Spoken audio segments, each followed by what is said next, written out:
Hello all and welcome here to today's matchup between the Batavia Muckdogs and the Elmira Pioneers. I'm Dylan Patermi with you here on the call today. We should have a good one. We'll get you some pre-game notes and the starting lineups in just a moment. But first, we'd like to thank our sponsors.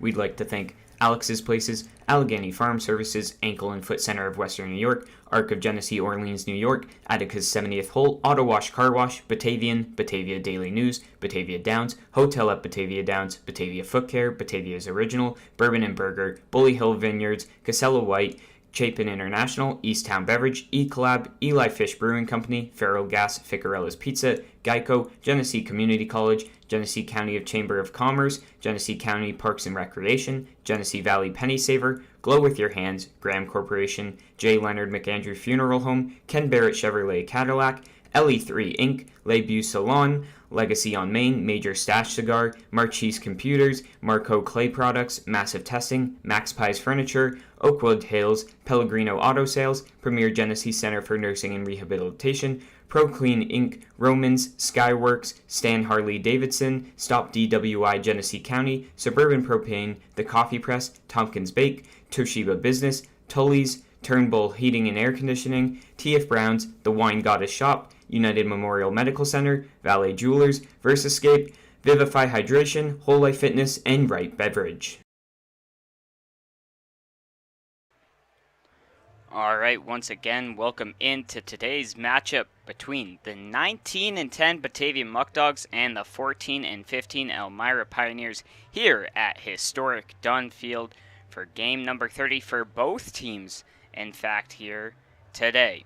So, coming into today's game, the Muckdogs currently sit in second place, which is good for a playoff spot, while the Pioneers are looking on into making into the playoffs. They're sitting in that fifth spot, and this is the fourth meeting between the teams. The Batavia Muckdogs currently 3-0. To give you a brief rundown of the past three matchups, first one was opening day back on June 3rd. That was the last time the two teams met here at Dunn Field. The final score of that one was 8-2 in favor of the Batavia Muckdogs. Then they met the next day for the Muckdogs home opener at Dwyer Stadium. 6-4, your Muckdogs took the win there. And then again, a couple of weeks later on June 29th, the teams met once again, and again the Muckdogs were victorious 6-1. So currently outscoring the Pioneers 20-7 in the past three matchups. So now we're here today for their fourth matchup on July 13th. The teams will face off a couple more times in the season remaining. In fact, there's a game here once again on Saturday. So what is at stake today? Well, there's a couple of interesting things. So a win today by the Batavia Muckdogs would bring them to a win percentage of .66.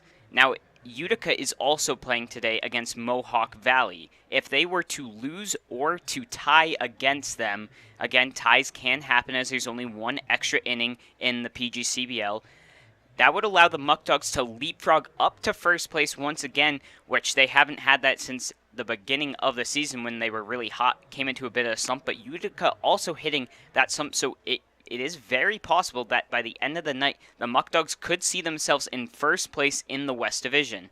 Now, Elmira is also looking to get a win tonight, and with a win today, they would be at an even 500. And if they do that, they would be tied for fourth place. So a lot of stuff at stake here as both managers are meeting at home plate to discuss the starting lineups and talk it over with the umps. Let's get you the starting lineup first for the Elmira Pioneers. Leading off is center fielder number 23, Max Mundler. Second is 19, extra hitter Joe Olsofsky. Number 25, first baseman Bobby Marsh hitting third. Hitting fourth, 33, Frank Wayman, the designated hitter. Hitting fifth, Joe Muzio, the third baseman, number 51. Hitting sixth, number 21, Lucas Phelps, the shortstop. Number 8, Cooper Smith, the right fielder. Then Ethan Herrera, the left fielder, number 27. Number 24, Aiden Blake, the second baseman. And Lucas Berube, the catcher, number 9. On the mound today for the Pios is number 7, Braden Coletta. So that is the lineup for the Pioneers. Now let's get you your Muckdogs starting lineup today. If you look to the screen, leading off today will be Josh Leadham out in right field. He was hitting fifth the other day. He's kind of bounced around, but with Levi Aguilar, the traditional leadoff hitter, out of the lineup, he'll be taking that place up front. Hitting second once again is Brian Fry out at second base. Tyler Canoe will be at first base today. And hitting in that third spot, Daniel Burway, the cleanup hitter, out in left field again. He had a great performance yesterday on his birthday. Also was the Tully's hitman and got a hit for all you folks that were there at Dwyer Stadium. Kyle Corso will be in the fifth spot. He's the designated hitter today. Gavin Schrader back out in center field. Trey Bacon, the extra hitter, he played first yesterday, went 3 for 3, and was co-player of the game. Behind the plate, catching once again, is Mitch Fleming. Kenny Dodson gets a start at third base. We've seen him bump around between shortstop, second base, and center field. Well, he'll add third base to his list now. Caleb Rodriguez again at short tonight. We saw a couple of great defensive plays from him yesterday, whether it was turning two or that spin around move to end the game. And on the mound tonight for the Muckdogs is your starting pitcher, Jack Nielsen. So that's today's starting lineup. So we'll get you a little bit more information about the matchups between these two pitchers coming at each other. But first, let's take a look at a couple events coming up at Dwyer Stadium. Muckdog fans, who's ready for Margaritaville? Saturday, August 20th, Dwyer Stadium turns into the biggest beach party around. Parrot Head Jimmy Buffett Tribute Band will be playing all your tropical and beach favorites. Specialty drinks, lays, and fun in the sun. Stop by the box office or call 585-524-2260. Muckdog fans, ZBTV, the Zach Brown Tribute Band, is coming to Dwyer Stadium on Saturday, September 3rd at 7 p.m. Hear the world's greatest Zach Brown Tribute Band. Stop by the box office or call 585-524-2260.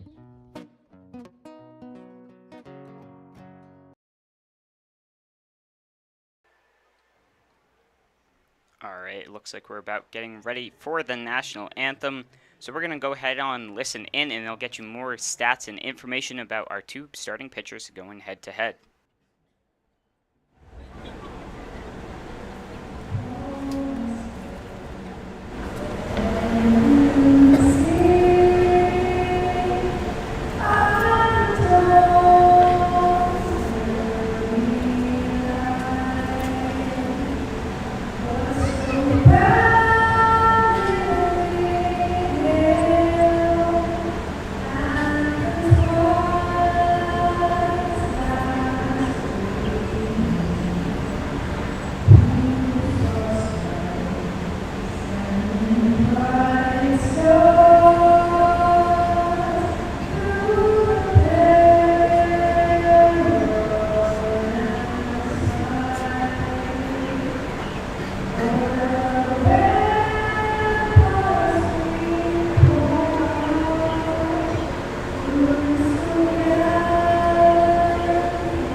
And with that, let's play some ball here. Again, looking at today's matchup, the Muckdogs coming in at 19-10, the Pioneers 14-15, second and fifth place in the West Division, respectively.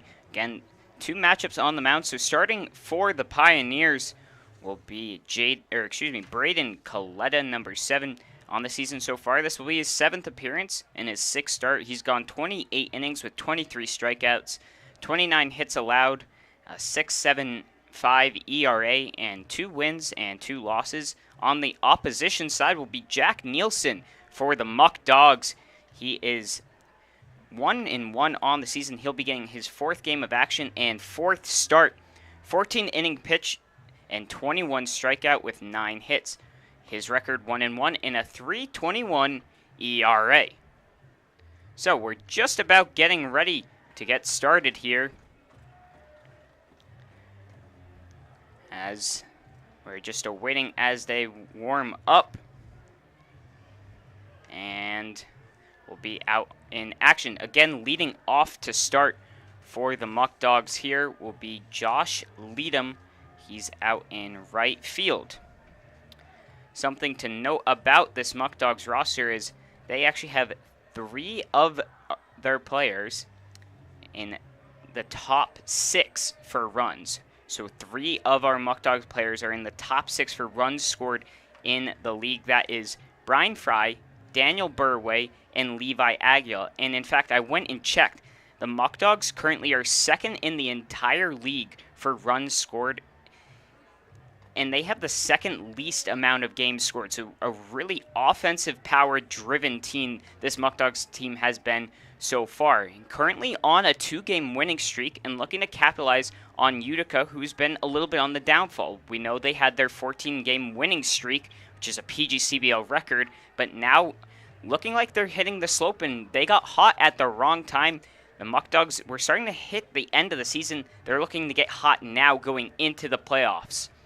So just like that, we are about ready to get started here. Again, leading off will be Josh Leadham.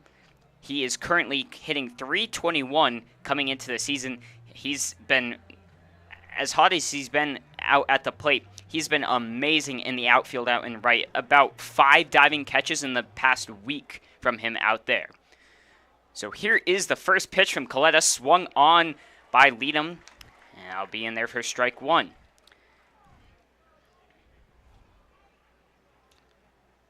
So left-handed pitcher Coletta. Here's the 0-1 pitch.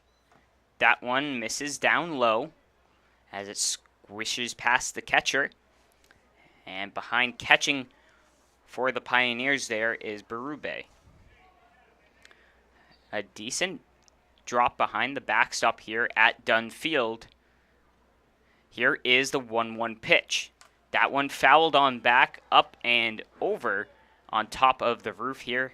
Here at Dunn Field, the press box is actually above the roof as opposed to at Dwyer Stadium, where it's kind of more level. So that's why we've got the upwards looking view here. 1-2 the count to Leadham. Coletta looks in, and here is the delivery. That one misses on the inside. So that'll even things now at 2 balls and 2 strikes. So Leadham will dig back in. Here is the 2-2 pitch. That one fouled back, and staying alive is Josh Leadham. So we'll have the 2-2 count once again here to the leadoff hitter. Here is the 2-2 again. That one swung on into left field, and settling on under there, barely even having to move, is Ethan Herrera. So that'll retire down the first batter. So 1 down now here in the inning. That's going to bring up now Brian Fry. Brian Fry, one of the 5 All-Stars named on this Muckdogs team. He's at second base. He's hitting a team second batting average of .374, just .001 behind Gavin Schrader. That one misses on the outside. Count 1-0. So Fry is third in the league in batting average. Schrader not with enough at-bats yet to register onto the league leaders, but on the team he is first. So here's the 1-0 pitch with one down so far. Fry swings on that one and misses. That's going to even the count at 1 apiece.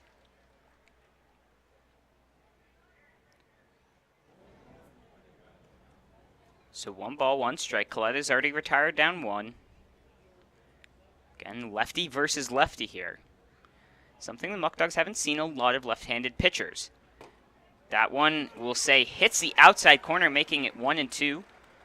Last time had a starting left-handed pitcher was in that Oneonta game, the second of our doubleheader there, where the Muckdogs struggled to get any offense going. Let's see if they can change things around here. 1-2 pitch from Coletta. That one again into left field, and settling under there once again is Herrera. So he retires 2 straight. And just like that, 2 batters up, 2 down, and looking for the 1-2-3 inning will be the Pioneers. Coming up to bat is Tyler Canoe, the first baseman. He's hitting a .330 coming into this. Another one of our all-stars. Again, he's still sitting in that second spot for RBIs with 31 in the entire league. The league leader, has 34. So Canoe only trailing by 3. So Coletta misses on that first pitch to the batter Canoe. Count 1-0. Here is the windup and the pitch. That one close and will hit Canoe right there. So he will take first base. That's a hit by pitch. So that's going to bring up now the cleanup batter, Daniel Burway, hitting a solid .281 right now. And he was actually our first ever player of the game in the opening game back on June 3rd. And he had quite the game. He'll look to replicate that. After that game, he kind of hit a bit of a slump, but has since very much recovered and been on fire. The hitter that the team expected coming into this season, as he takes that first one on the outside. Count will be 1-0. Again, the runner over on first is Canoe, who was just hit by a pitch. The first 2 batters retired on flyouts to left field. So count 1-0. Here's the pitch from Coletta. That one, a high towering fly ball into shallow right field. The second baseman looking to settle on under, and he will. That is Aiden Blake. And so they'll leave one stranded on the bag. And the Muckdogs will be unsuccessful on scoring in the first inning. So we'll be right back for the bottom of the first to see Jack Nielsen take the mound. This is Muckdogs Baseball. After 31 years in Batavia, Ficarella's Pizzeria is now the oldest family-run pizzeria in town. Our menu for sit-down, pickup, or delivery includes a huge variety of pizza, hot and cold subs, fish fries, pasta, salads, side dishes, and specialty sandwiches. Everything is made fresh and with great care. New items appear regularly, as do the new customers who discover the quality food, friendly service, and consistency, which are all an integral part of the Ficarella's business model. Batavia Downs Gaming and Hotel is the official hotel partner of the Batavia Muckdogs. Be sure to visit us at BataviaDownsGaming.com and click on the Hotel tab to see our latest and greatest offers. That's BataviaDownsGaming.com.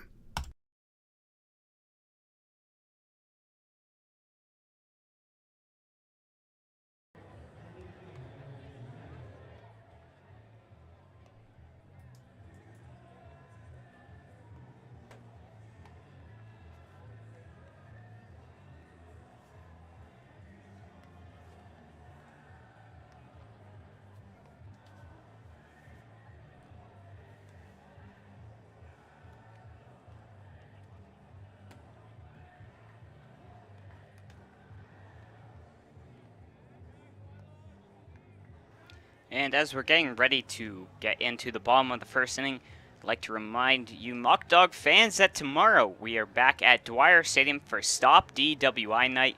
And tomorrow will actually be a doubleheader against Geneva, with the first game starting at 5. The second game expected around 7:30, but will likely start about a half hour after game 1 ends. We're going to predict around 7:30, but tomorrow is a doubleheader to make up for a game that was postponed due to rain. So again, tomorrow, stop DWI night against Geneva for a doubleheader first game at 5 o'clock. Make sure to visit down by our box office. It'll be open at 9 o'clock tomorrow. And you can stop by anytime before the game to come get tickets. Or you can call the number on the screen, 585-524-2260. Again, it is Stop DWI night tomorrow. And a doubleheader, once again, a doubleheader tomorrow instead of the normal plan, just one game. Call the number on the screen or visit our box office. Open at 9 o'clock tomorrow. Alright, we're in for the bottom of the first inning. Again, taking the mound for the Muckdogs to start today is Jack Nielsen. Nielsen in his fourth start. His last two starts have been very, very good. He was in that game against Oneonta. He only allowed one run and was pretty lights out, but just couldn't get the offensive production behind him. He'll look to pick up his second win on the season. He's got 21 strikeouts so far. The leadoff batter here is the center fielder, Max Mundler. Mundler hitting .297 coming into the game, hits that one down to the shortstop, Rodriguez, makes the easy play, and out. So one pitch and one out, easy as you like. That's now going to bring up the second hitter, Joe Olsovsky. He's the extra hitter here today. Olsovsky coming into the game hitting .259.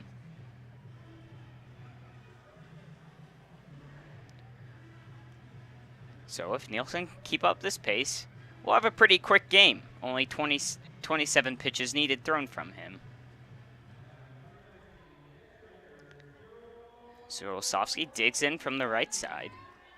Here's the first pitch to him. That one over the plate for strike number 1. Count 0-1. The Muckdogs with the black uniform and gray pants. Pioneers with the gray shirts and the white pants. That one in low, missing, and wide. 1 ball and 1 strike. Again, 1 down here. Here is the windup and the pitch. That one swung into right field, and Leadham with another diving grab. Now, that one wasn't as difficult as some of the other ones he's made, but still a phenomenal play there from Leadham at getting up there and getting the out. A couple of us were talking beforehand and saying there needs to be some sort of award for Defensive Player of the Year, and Josh Leadham is definitely running away with it. So 2 down now here on just 4 pitches. And that's going to bring out the first baseman, Bobby Marsh.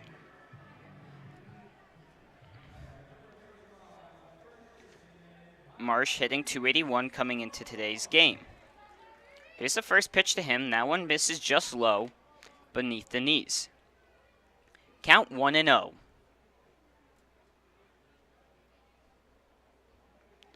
Again, here's the 1-0 to the lefty batter. He thought about swinging on that one, but held up on one outside of the plate. So Nielsen deep in a 2-0 count now with 2 down in the bottom of the first inning.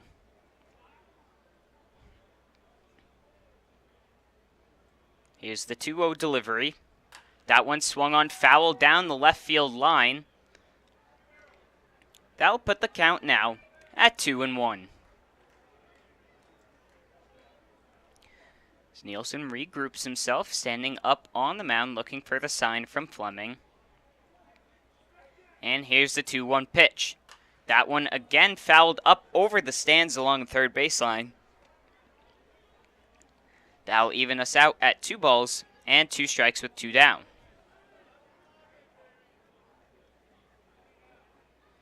So looking to escape out of this inning is Nielsen with a 1-2-3. That one missing just a bit low as it looked like it crossed over the plate. From up here, it's hard to see height, but we can definitely see if it misses wide or not. So 3-2. We'll have the first payoff pitch, and here it is. That one fouled off. So now we'll go into the 7th pitch of the at-bat after retiring the first 2 batters in just 4 pitches. So once again, here is the 3-2. That one chopped foul down the first baseline all the way down to right field.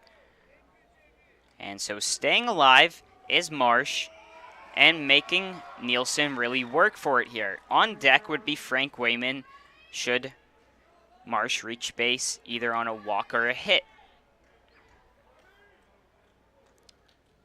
Once again, Nielsen on the mound. Here is the payoff pitch. That one missing low and away. So a great at-bat from Marsh. It's an 8-pitch at-bat there. And that's now going to bring up Frank Wayman. So far on the season for Wayman, he's hitting a team-leading .321. That's the reason why he's in their cleanup position there. Also leading the team in RBIs with 20. So a similar begin to both teams, retiring the first two batters, then a walk/hit by pitch on the third batter. We'll see if they can retire down Wayman now here. Again, runner on first now is Marsh.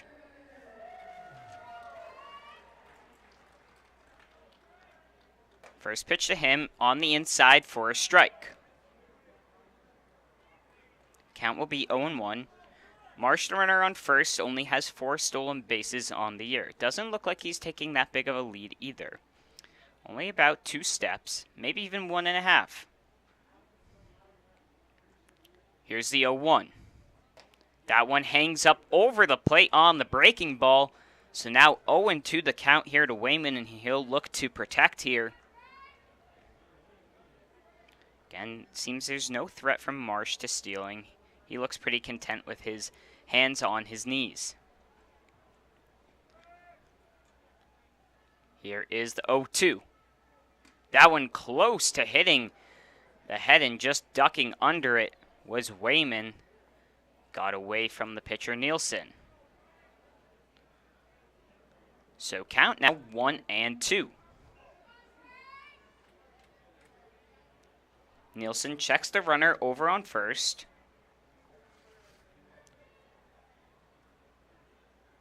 And here's the 1-2. That one fouled up and into the stands, down behind.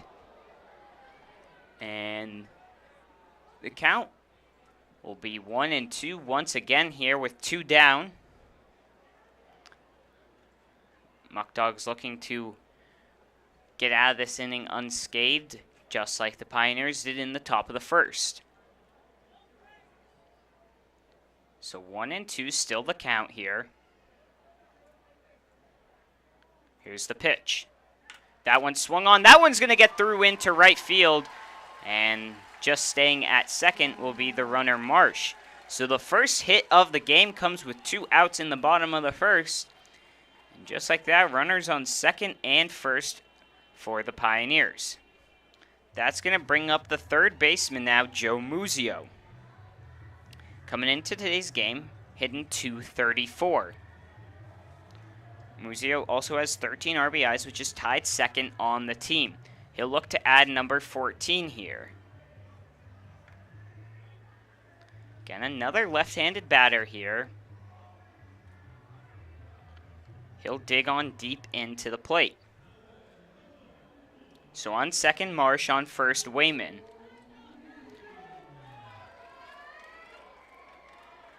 Here's the pitch. That one swung on and missed. Someone that looked a little bit outside. Count 0-1.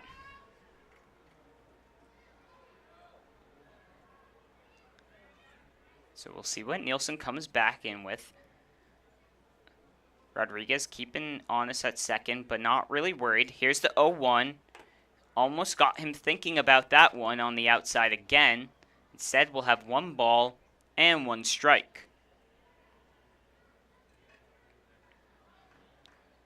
Nielsen looking to retire the third batter as he checks over to second. Here's the 1-1. That one inside, but blocked by Fleming, preventing the runners from moving up a base. So we got a 2 ball and 1 strike. Again, 2 down here, so only needing 1 more out. Pioneers looking to create a 2-out rally, though, and put up the first run on the board.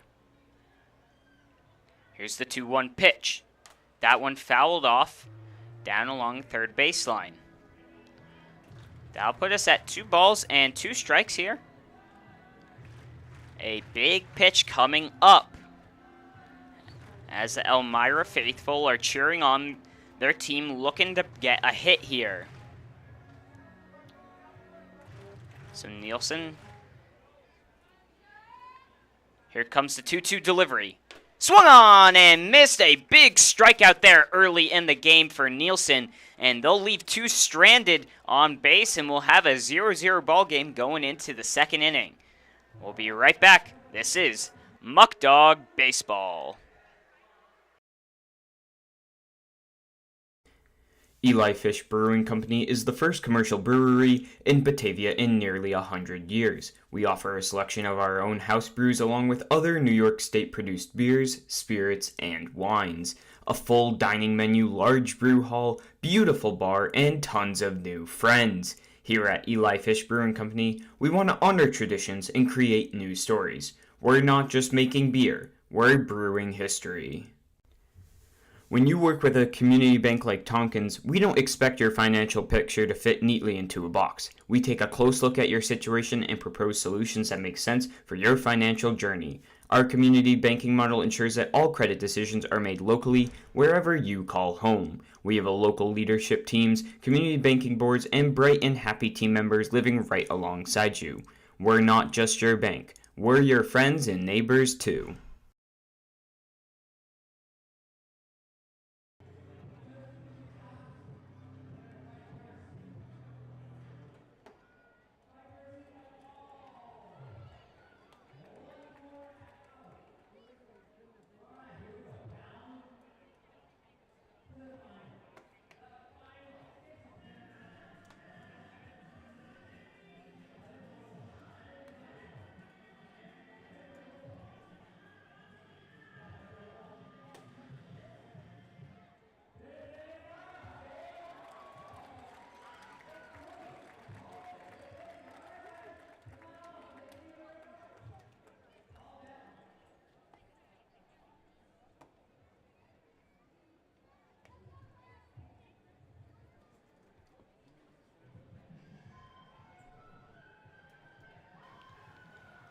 Alright, and we bring you in here for the top of the second inning.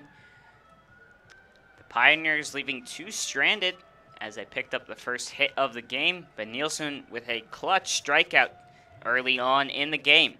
Now up to bat the designated hitter for the Muckdogs, Kyle Corso.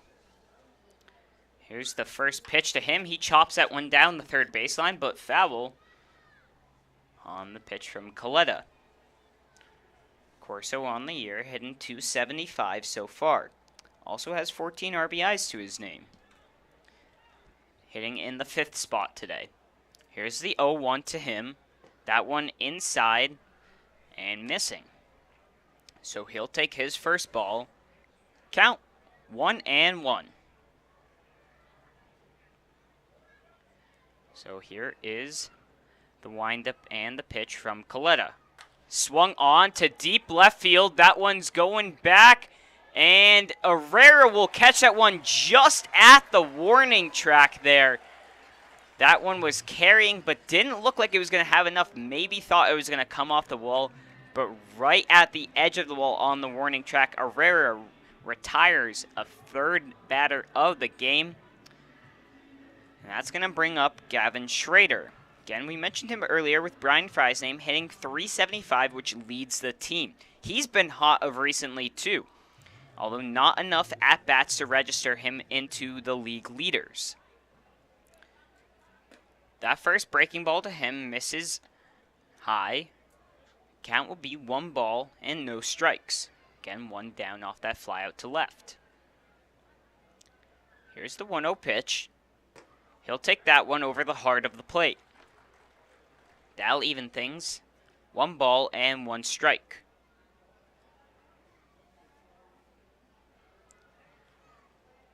Here's the windup and the pitch. That one fouled back into the protective netting behind home plate. And now with a 1-2 count, Coletta will be looking to pick up his first strikeout on the day and 24th on the season. Again, another lefty versus lefty battle. Here's the 1-2 pitch. That one swung on and missed, dropped, so they'll have to make the throw over to first, and they strike out Schrader.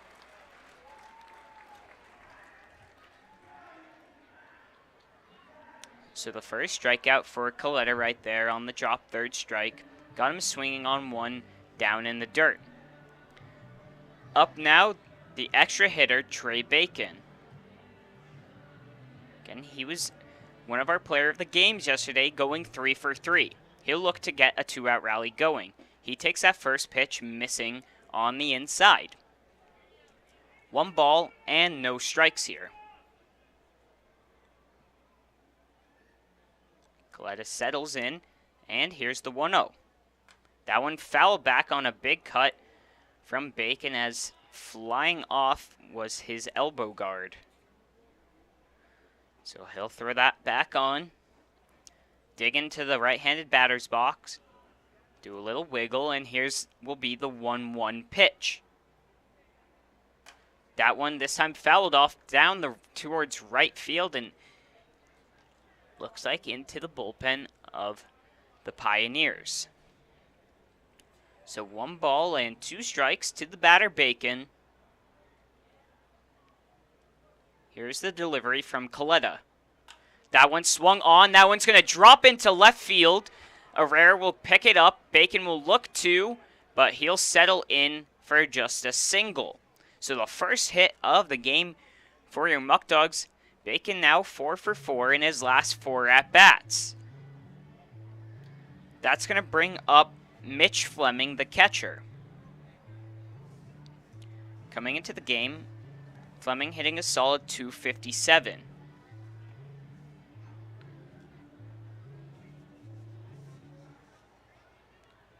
Fleming, who's rocking with just 7 RBIs so far on the season, is looking to get a big hit here. And a pretty deep outfield could potentially score Bacon.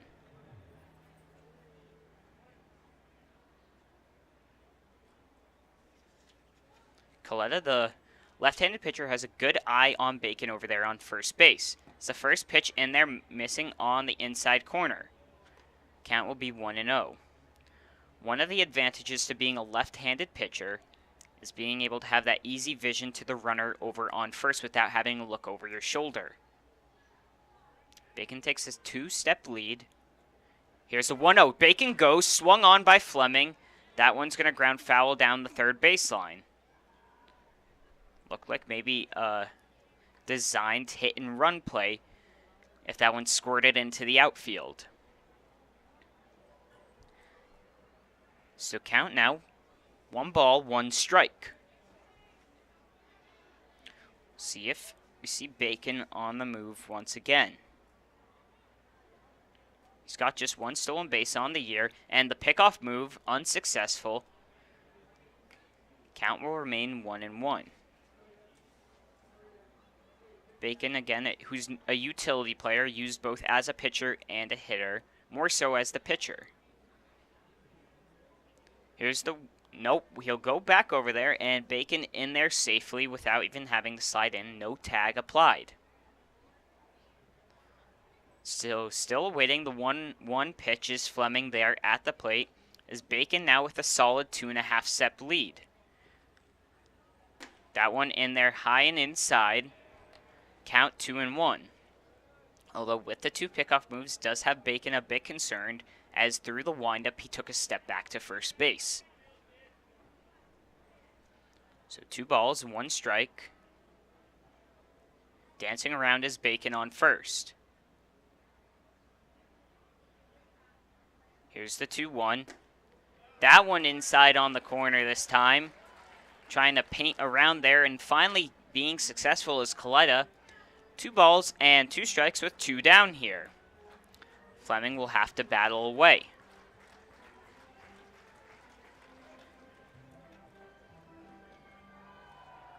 Here's the pitch. That one swung on, high fly ball into right field.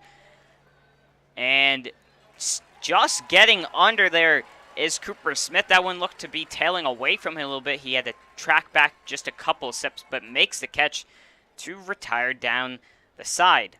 We'll be back for the bottom of the second. This is Muckdogs Baseball. Batavia Downs Gaming and Hotel is the area's premier entertainment destination. Get the full experience by visiting one of our 4 great restaurants, watch live racing, take in a concert, and visit the gaming floor. You'll be able to dine, play, and stay at our facility in our boutique 84-room hotel. For more information, visit us on Facebook or at BataviaDownsGaming.com. Wright Beverage has been servicing upstate New York with delicious beverages for over 65 years. With a fervent passion for customer service and employee morale, the corporation now services 17 and a half counties in western New York, operating out of multiple state-of-the-art facilities and sales offices. We've received numerous national awards, including the Coors Founders Award and the Guinness Golden Bar Award. We are a company that treats you right.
All right, we bring you back for the bottom of the second.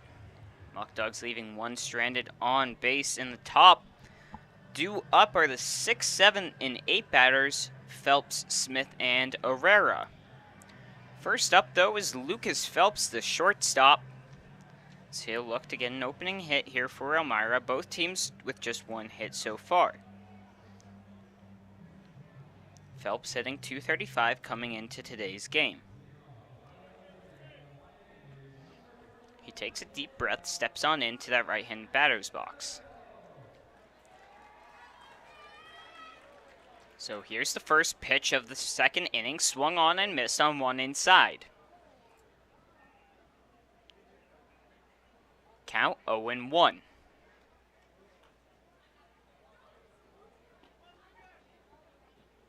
Here's the 0-1 pitch.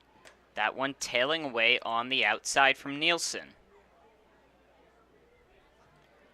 1 ball and 1 strike.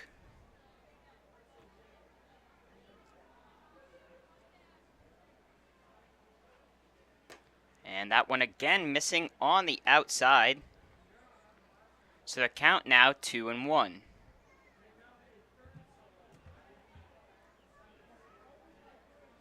And the batter up right now is Phelps. That one again, but hits the outside corner this time. Through those last 3 pitches, trying to hit that corner right there. And finally gets it. Fleming taking a quick second as it looks like his chest protector, a strap looks like it might have came loose and out. So the count will be 2-2 to the leadoff batter here in the bottom of the second, Lucas Phelps. Again, Nielsen on the mound. In case you're missed out on the starting lineup, we'll run you around the infield. Canoe at first, Fry at second, Dodson at third, Caleb Rodriguez at short. From left to right, it's Daniel Burway, Gavin Schrader, and Josh Leadham in the outfield. Mitch Fleming behind home plate, just adjusting his gear and trying to fix up his chest protector. And getting his 4th start on the mound is Jack Nielsen. And it looks like Fleming has figured it out. So he's looking to clip on one more on in there.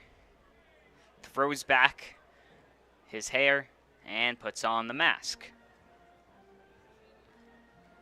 And so now we can resume action. Once again, the count is 2-2 here to the leadoff batter, Phelps. Nielsen stands tall on the mound, looking in for the sign from Fleming. He gets it, and here's the pitch. That one a chopper. The shortstop Rodriguez makes a diving play and unable to get the ball out of his glove. So I thought maybe we're going to have a beautiful play there by Rodriguez, as he made the nice sliding grab, but just couldn't get a grip of that ball out of his glove. He did have a couple of nice web gems yesterday, but unable to do so here. So a lead-off hit, that one will be called. So on first with a single is Phelps. That's going to bring up the right fielder, Cooper Smith. Smith hitting .289 coming into the game. Pickoff move to first, but sliding back in there safely is Phelps. Phelps has 8 stolen bags, just tied second on the Pioneers roster. Again, another pickoff move, and that one looked very close. Trying to catch Phelps sleeping over there. It looked like to me that was a tag down, but maybe a swim move away by Phelps. Got his left hand in there. So still waiting the first pitch is Smith. And here it is. That one missing on the outside corner. Count will be 1-0. So again, we'll see what the battle is over here on first. Nielsen seem interested at trying to pick off Phelps over on first there. Takes a quick look over. The count 1-0. Runner goes. And the throw is almost there in time, but sliding in safely is Phelps with a stolen bag. So he's over there on second, and that pitch was a ball. So 2-0 will be the count.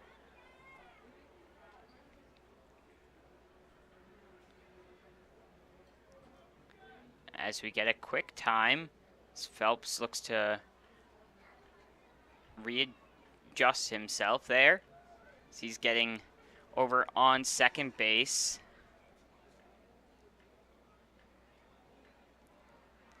And just awaiting. And maybe something with the belt there.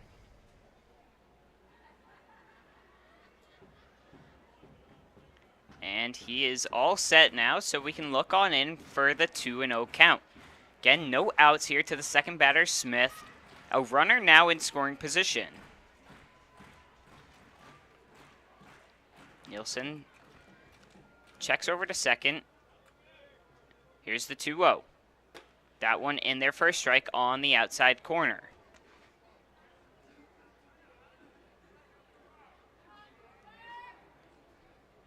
So 2 balls and 1 strike the count here.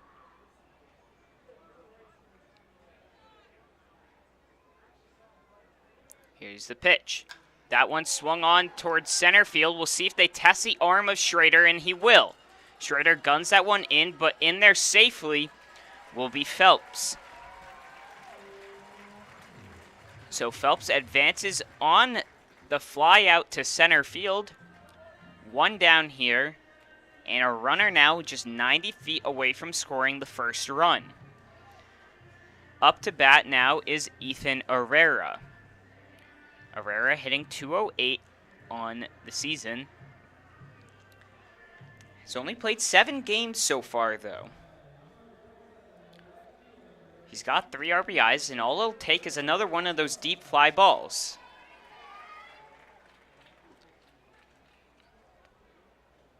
The corner's in on the infield grass, the middle infield deep on the outfield grass. That one in there for a strike on the outside corner. Counts 0-1. And the runner on third is Phelps. That one hits the inside corner. So now deep in an 0-2 is Herrera. And a strikeout here would be huge from Nielsen. So 0-2. Here is the delivery. That one, a deep fly ball, will probably be enough as Schrader settles on under it, and in to score will be Phelps.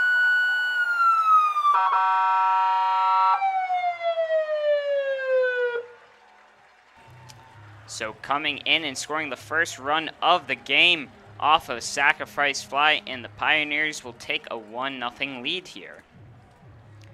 And that is a sacrifice fly in RBI number 4 for Ethan Herrera. 2 down now here in the second inning. That's going to bring up the second baseman, Aiden Blake. Blake hitting just 154 so far. Here's the first pitch to him. He chops that one up the middle and there for a single. So the first pitch he sees, he likes and gets a single. That's going to bring up the last batter in the order, Lucas Berube, the catcher.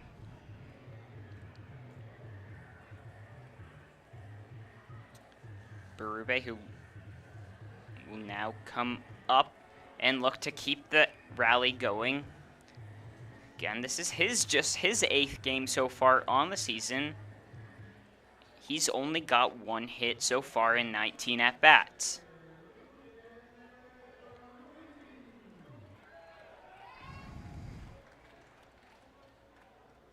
Here's the first pitch from Nielsen.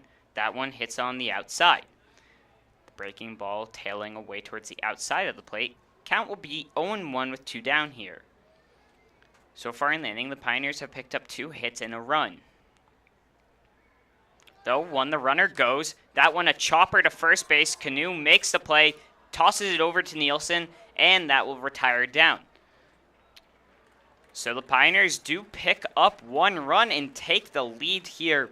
We'll be back for the top of the 3rd inning, where the 9, 10, and 1 hitters are due up for the Muckdogs. This is Muckdog Baseball. Premier Genesee Center for Nursing and Rehabilitation has been servicing the community for over 3 decades. We are an 160-bed facility located in Batavia, New York, in close proximity to all local hospitals. Not only has Premier Genesee long been acknowledged as a leading senior care provider, our beautifully designed facility is now widely recognized as one of the most attractive in the area. Everybody deserves a place that feels like home. United Memorial is a community hospital located in the heart of Genesee County and an affiliate of the Rochester Regional Health System.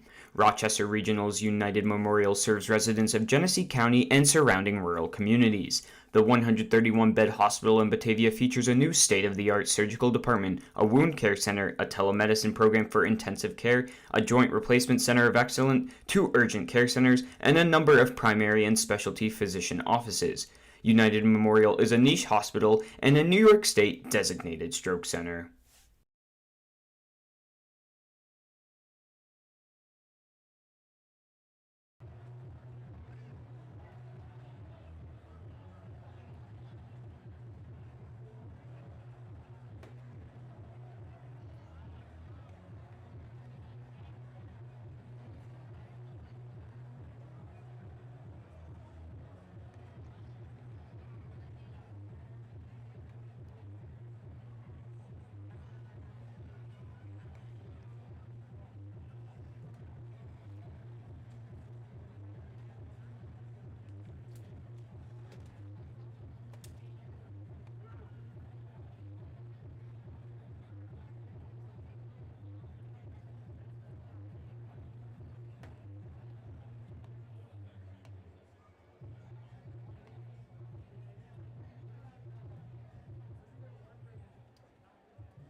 Alright, we bring you back in here for the 3rd inning. Pioneers took a 1-run lead there in the bottom of the 2nd. Up to bat now is Kenny Dodson Jr. Dodson hitting 167 coming into tonight's game. Coletta still on the mound for the Pioneers in his 3rd action. third inning, of work. That one flies over the outside. Count 0-1. Here is the pitch. That one inside, but called strike there. Looked to be a bit off the plate. But regardless, Coletta will now have an 0-2 and 3 pitches to work with.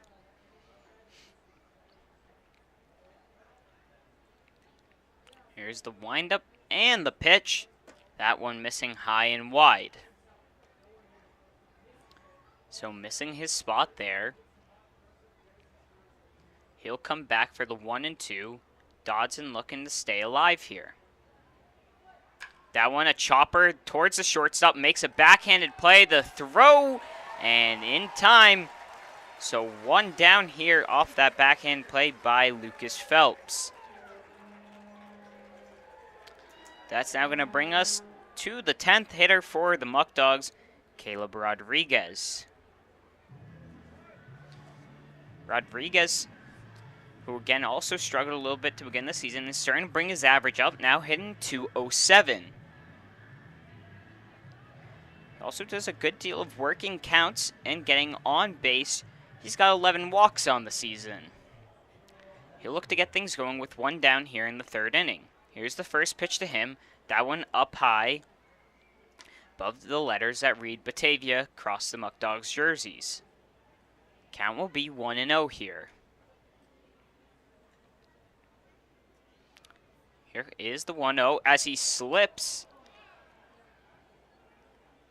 And so time will be called. And as the ball remained in his hand, no pitch, ball, or strike will be called. That would have been called a balk should someone had been on base. So here's the 1-0. That one swung on and blown past Rodriguez. Count now 1 ball and 1 strike.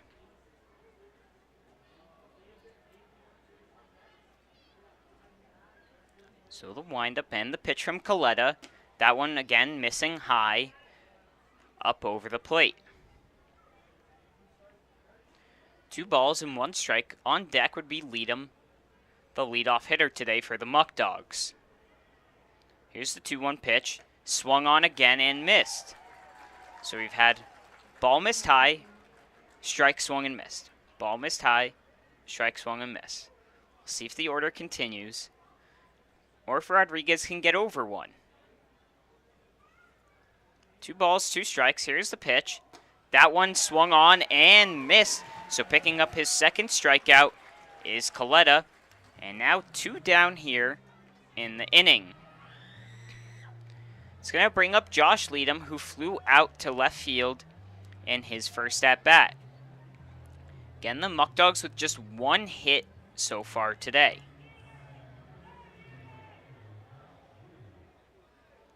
Here's the first pitch to Leadham.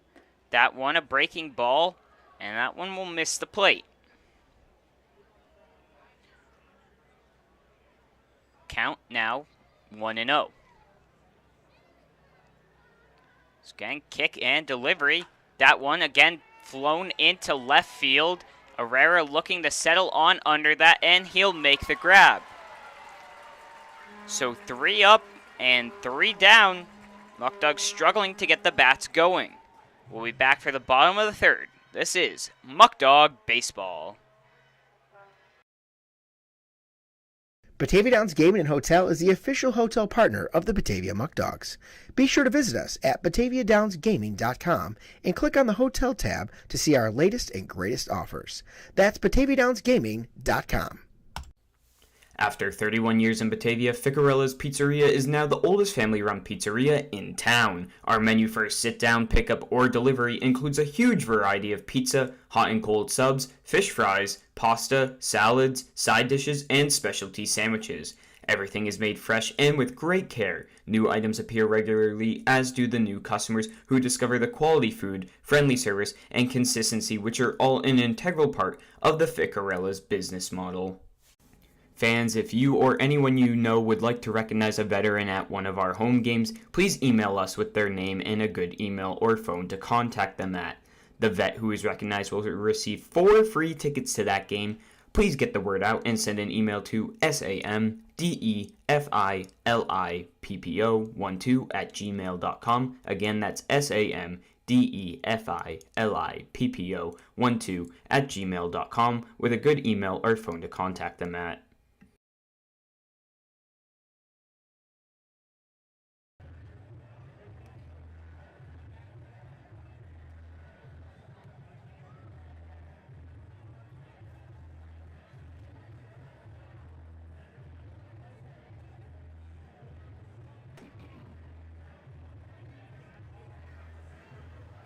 All right, and we bring you back in here for the bottom of the 3rd inning.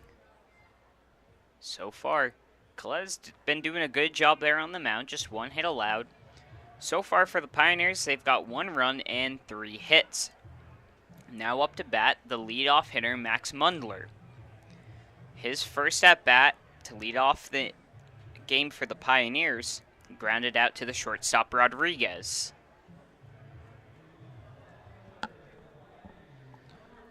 So Nielsen looks on into the batter, Mundler.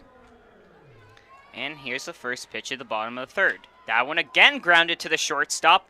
And making the throw once again is Rodriguez. So almost identical to his first at-bat where he swung on the first pitch and grounded out to Rodriguez. So just like that, 1 down here now in the bottom of the 3rd. That's going to bring up Olszewski.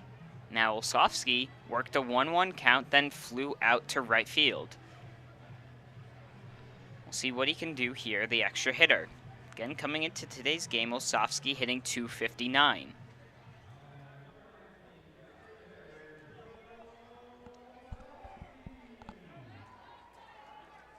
Here's the first pitch to him. Thought about that one in there for strike number 1. So Nielsen will work with the 0-1 count here. That one fouled off and off the top of the roof and into the stands. The fan unable to make the catch. 0 balls and 2 strikes is the count. Here to the batter, Olszewski. That one fired in there and missing just a bit low. So 1 ball, 2 strikes now. Here's the windup and the pitch. That one tailing away, trying to get him to chase, was Nielsen on the breaking ball. So even again, 2 balls, 2 strikes. Here's the pitch. That one fired, missing the outside corner. So that's going to bring things full now.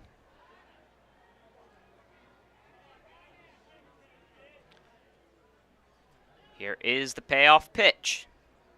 That one half swung at, flying out towards right field, and he will fly out to right for the 2nd time of the game. And now 2 down here in the 3rd inning. Up now, the first baseman, Bobby Marsh.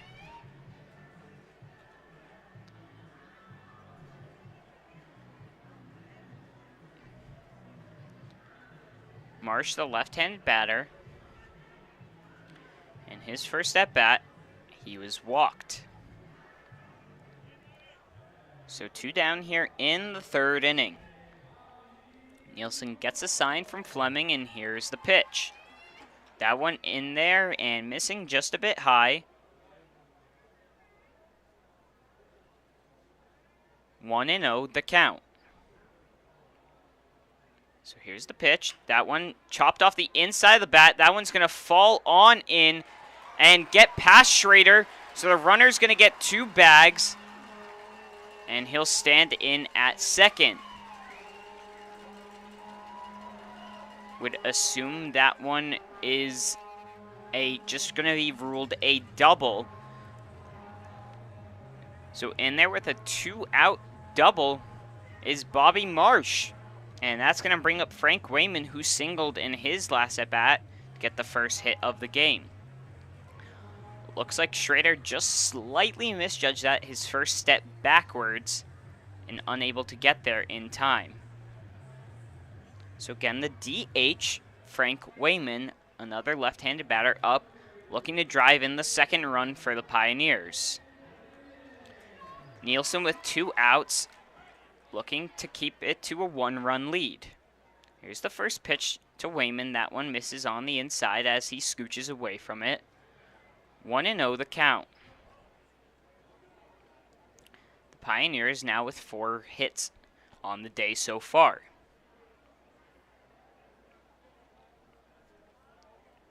The 1-0 pitch, swung on towards Fry. He'll catch the line out there, and they'll leave another runner stranded. So just a 1-run game going into the top of the 4th inning. We'll be right back. This is Muckdog Baseball. Eli Fish Brewing Company is the first commercial brewery in Batavia in nearly 100 years. We offer a selection of our own house brews along with other New York State-produced beers, spirits, and wines. A full dining menu, large brew hall, beautiful bar, and tons of new friends. Here at Eli Fish Brewing Company, we want to honor traditions and create new stories. We're not just making beer, we're brewing history. This is your place. For more than 25 years, Alex's Place has been serving up sizzling steaks, succulent seafood, charcoal grilled chicken and chops, and of course, our famous barbecue baby back ribs. We're known for hearty portions, a homey atmosphere, and heartfelt hospitality. So bring your appetite and a few friends. We can't wait to see you here.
All right, and we bring you in here for the top of the 4th inning. Leading off will be Brian Fry, the second baseman and second hitter. So 2, 3, and 4 due up here for the Muckdogs as they look to get things going here. Just 1 hit so far from Trey Bacon. Coletta on the mound still in his 4th inning of work. Fry shows bunt, goes straight back to the pitcher Coletta, off his glove, and safe in there with the lunging effort is Brian Fry. So not the best of bunts there from Fry, as it goes straight back to the pitcher, but hits off his glove and trying to make the throw from his knees. And Fry looked like he just gave that extra effort in there. So he's in there safe with a single. That's going to bring up Tyler Canoe. He was hit by a pitch his first time around. We know he can create some damage up there at the plate. Brian Fry, who does have 15 stolen bags on the season, second on the team.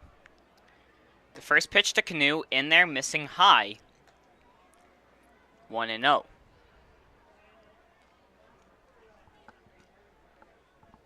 So Brian Fry with a decent lead off of first.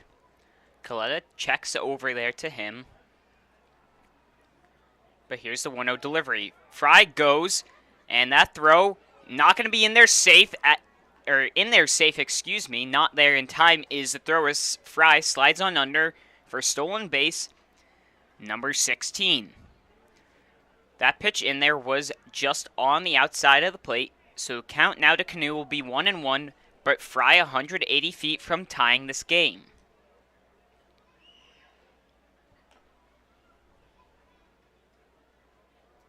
Coletta checks on him.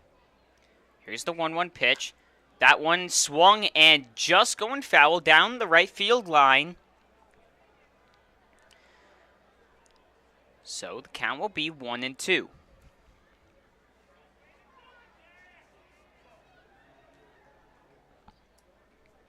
Canoe will be looking to put this ball just in play.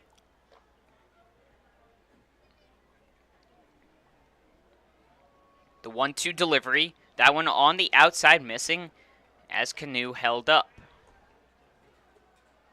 The ump takes a quick time just to dust off home plate.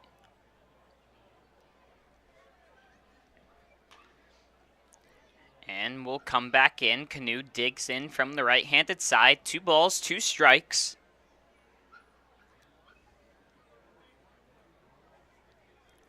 Coletta looks on back to second base. Here's the pitch.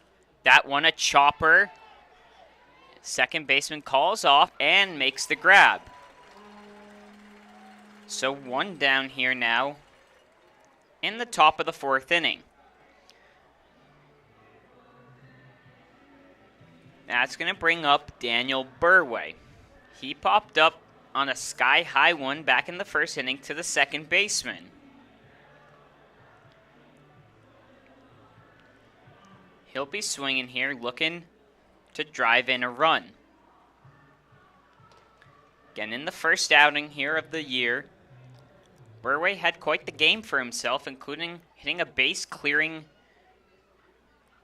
double out into right center field.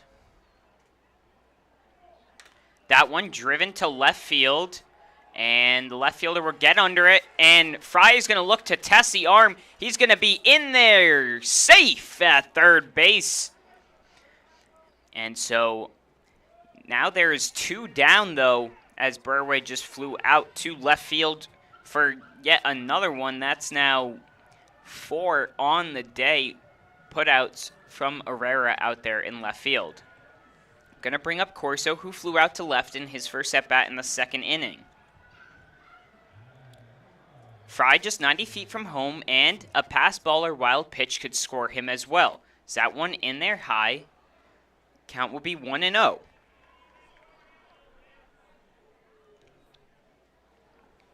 Seen 1 wild pitch and the pitcher slip up, which would have been a balk if a runner was on. But 1-0 the count here. Here's the pitch from Coletta to Corso. That one fouled on back. Up and onto the roof. Even things now at 1 ball and 1 strike.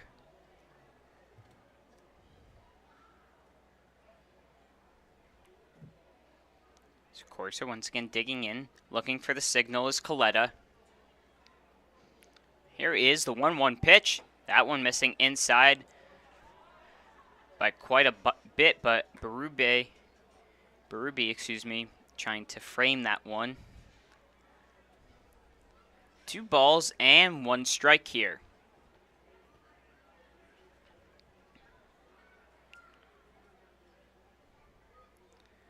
Here's the kick and delivery. That one swung away at and foul, and a similar location up on top of the roof. And now 2 balls and 2 strikes. As struggling to get the ball down and in play. Only 2 hits so far, the Muckdogs, but Fry has worked his way around the bases off a bunt, a stolen base, and then off the flyout to left. 90 feet from the plate. Here's the 2-2 pitch from Coletta. That one a high towering pop fly. And looking to come under it is no one as the ball fly right in fair play. The pitcher, catcher, and first baseman all going after it, but no one there goes and makes the play.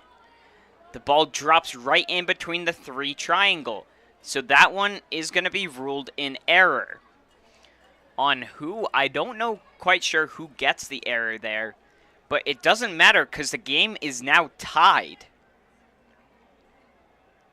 As Fry came in to score. So Corso now over on first base.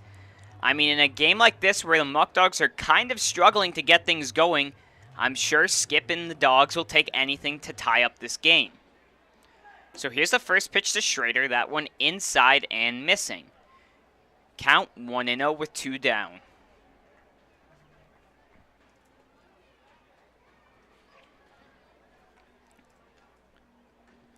So 1-0.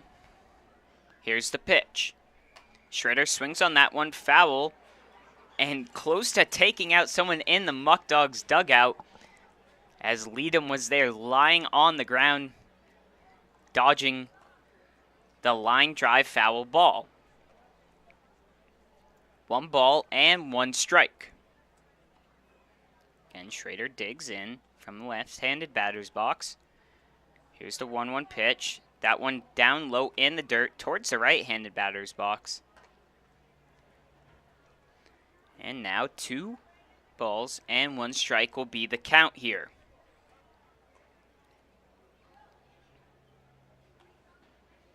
Corso with a decent lead off of first. And here's the delivery. That one hitting on the outside corner there. So we'll get triple twos and 2 balls, 2 strikes, and 2 outs. Coletta looking to finish off this inning here with his 3rd strikeout of the day. Here's the pitch. Corso goes. That one in there, called strike 3. And he'll send down Schrader looking. So your Muckdogs pick up a run on a bit of an oddity as that one dropped down in between 3 Pioneers. But hey, we'll take it. 1-1 going into the bottom of the 4th inning. This is Muckdog Baseball.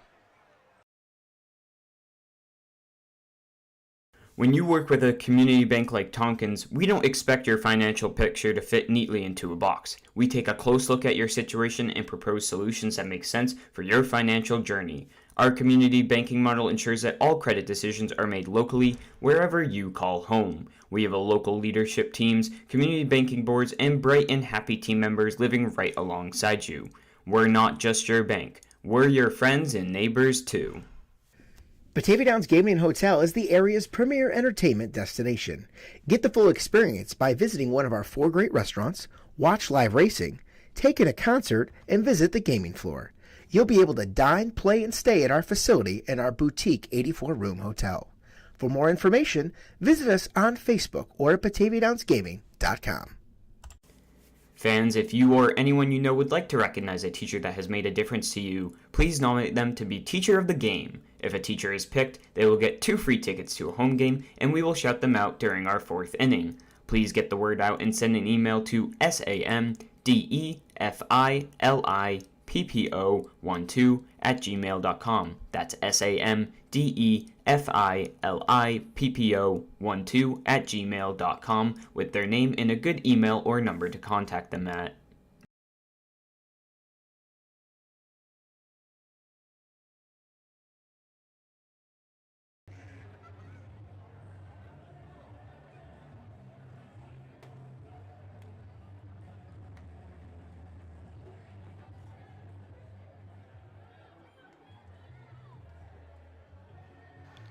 Alright, and we bring you back in here for the bottom of the 4th. Now for those of you keeping score out there, the Corso reaching on an error, that was, I checked with the scorers, the error was given to the first baseman, so that one is ruled in E3. That allowed Fry to score home in E3 on the hit from Corso in that last inning. Game now tied 1 apiece. Up to bat is Joe Muzio, the 3rd baseman for the Pioneers. First pitch to him, swung on into deep right center field. Leadham and Schrader tracking back there, and that one is gone. That one's over the wall.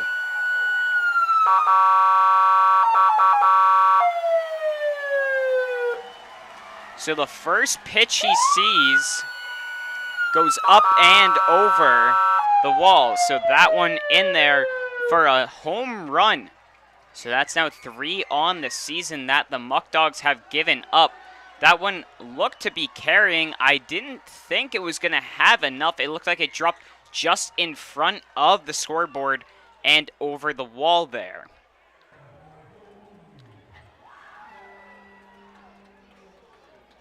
So Coach Eaton goes out there to check in on Nielsen and just have a quick talk with him, as one pitch was as long as the Pioneers were going to allow the Muckdogs to hold on to the lead.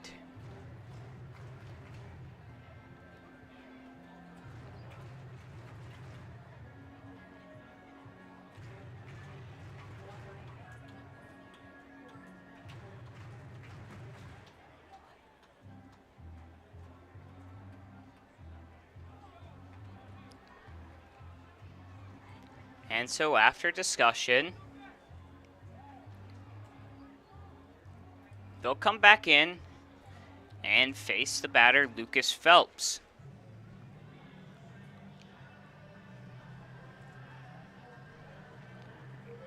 So Lucas Phelps, he singled his last at-bat off of the infield hit and came around and scored the first run.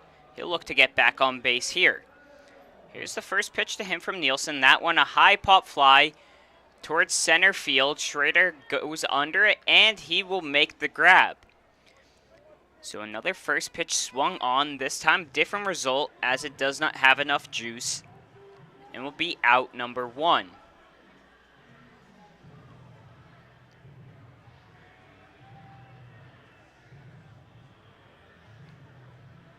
So now stepping in is Cooper Smith, the right fielder. He flew out to center field his first time up to bat.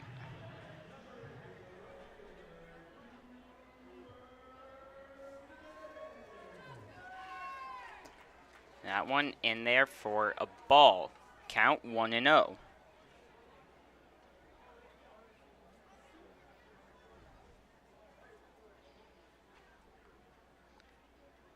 Next pitch swung at towards right field, and I mean, at this point, what else can I say? Josh Leadham diving in and makes the grab. I mean, is there anywhere this guy can't cover out there in right field? He makes another diving grab. Like, at this point, it almost seems like you can call that a routine play for Josh Leadham. So another one out here off of the diving play by Josh Leadham. That's going to bring up now Ethan Herrera.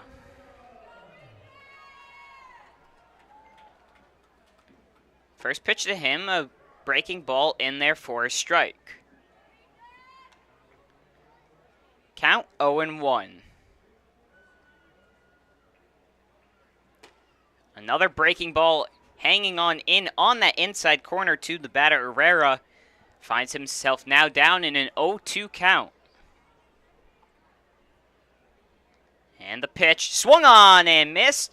So Nielsen doing a good job recovering after just that one pitch he misses, but that's enough for the Pioneers to take a 2-1 lead there. So we'll be back for the top of the 5th as your Muckdogs look to get some more offense going and maybe get some runs up on the board. This is Muckdog Baseball.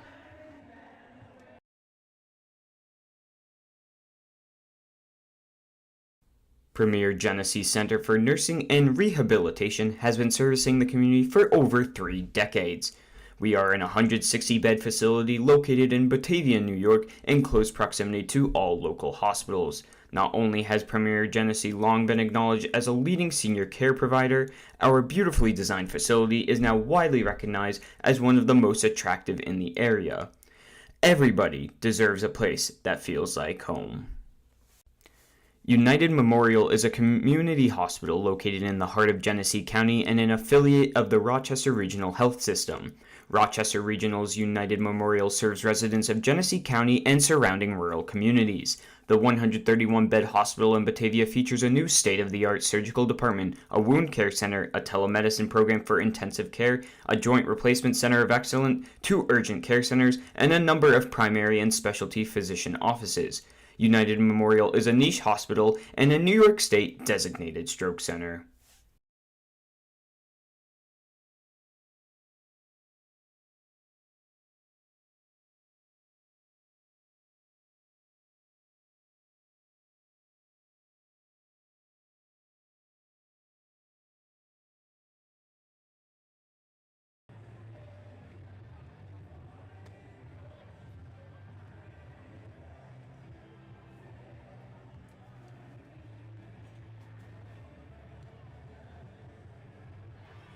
Alright, and we're stepping back in for top of the 5th action. Still on the mound is Coletta. Both him and Nielsen have gone 4 innings so far.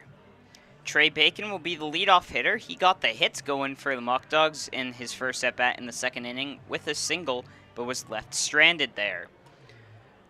A home run for Muzio off the first pitch gave the Pioneers a 2-1 lead. So that one off the inside of the bat, fouled back. Count will be 0-1 to lead off this inning to Bacon. He'll dig back on in. And here's the 0-1 pitch. That one missing high. Count now 1 ball and 1 strike.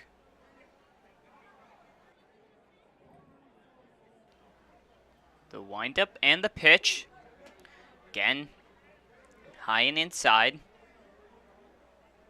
2 balls and 1 strike here.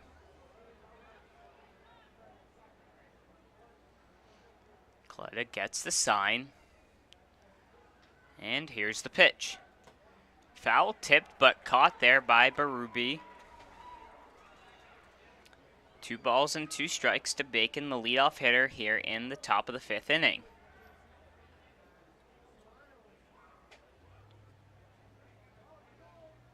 Here is the pitch. That one swung into center field. And settling on under there will be Mundler to retire down the first batter. So 1 down now. That's going to bring up the catcher, Mitch Fleming. Mitch, who flew out to right field.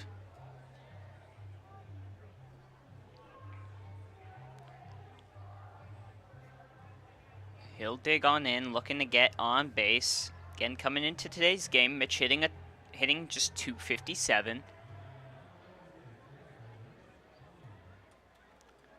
So here's the first pitch to him. That one up and missing. Now a 1-0 count here.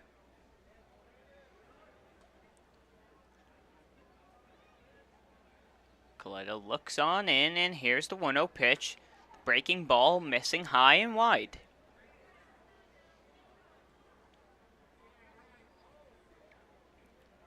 Two and 0 the count.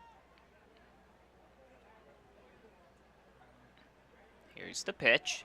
That one, a high fly ball into foul territory along the right field line, but none of the first, second, or right fielder able to get over towards the ball.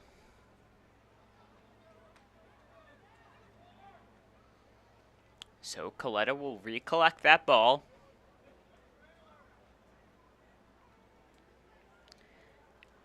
And with that foul off from Fleming, the count now lays 2 balls and 1 strike.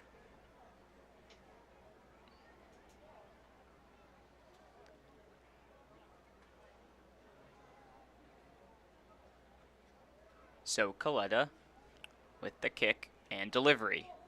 That one into left field. That one's going to get on down as Herrera settles under it, and Fleming will stick it out with a 1-out single to get another runner on base for the Muckdogs, now up to 3 hits.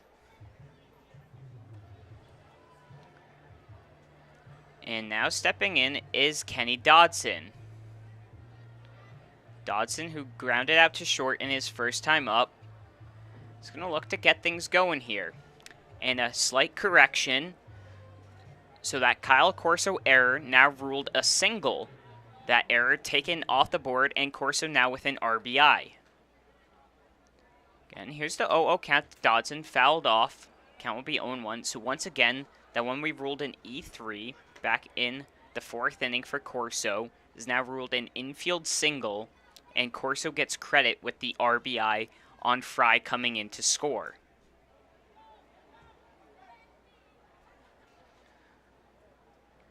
Here's the 0-1 to Dodson Jr. That one's scooped up by Berube. They'll move it to 1-1 with 1 down. Again, the runner on first, just singling to left, is Fleming.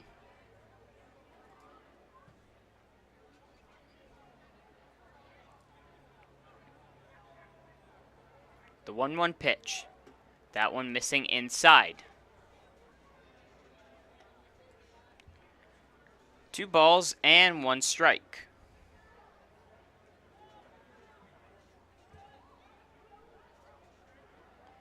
Fleming with a small lead off of first. Here's the pitch. That one missing and getting away from Berube, but in front of him, so Fleming will stay put. And Dodson will now be in with a hitter's count, 3-1. On deck is Rodriguez.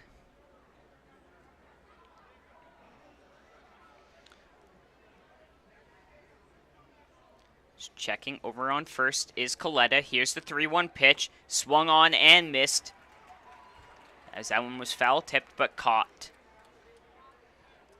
So we'll have a full count here to Dodson.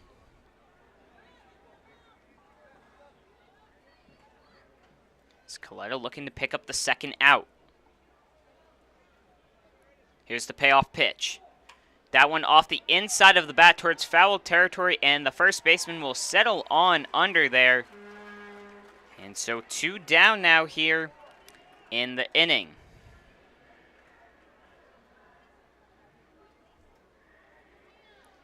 Again, up is Rodriguez, the shortstop. He struck out in his first at-bat back in the 3rd inning.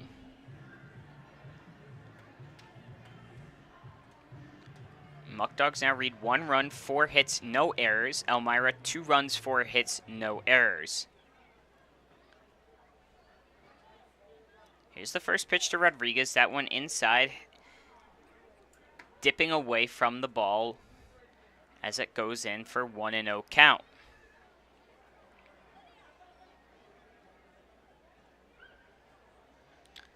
Rodriguez waves his bat around and around over the plate. Here's the 1-0 pitch. That one inside and just avoiding it as he moved his legs out the way.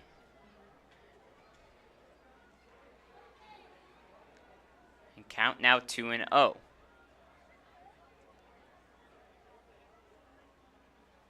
That one misses on the outside, so 3-0 now the count here.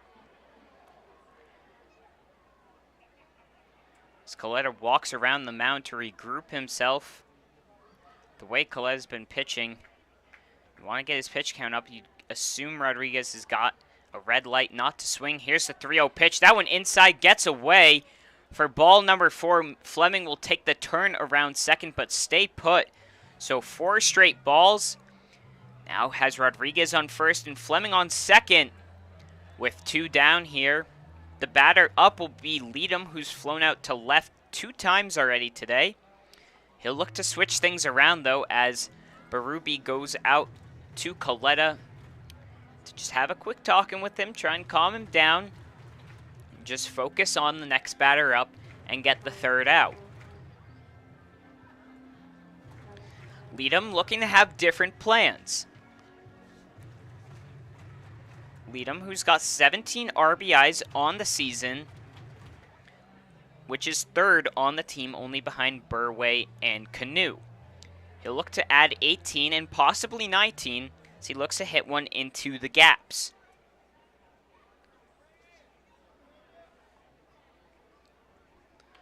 First pitch to Leadham. That one in there on the inside plate. And finding the strike zone once again is Coletta. 0-1 the count.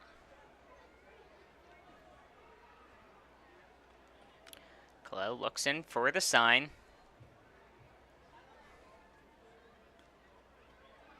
Here's the 0-1 pitch. That one hanging and up above the plate and above the chest of Leadham. 1 ball and 1 strike. Brian Fry would be the batter on deck. The 1-1 pitch. That one off the inside of the bat towards foul territory. And unable to make the play as it goes into the stands is Berube or Muzio. 1 ball, 2 strikes, 2 out with 2 on here. A big pitch coming up from Coletta. He does still have 2 to work with and maybe try and get Leadham chasing.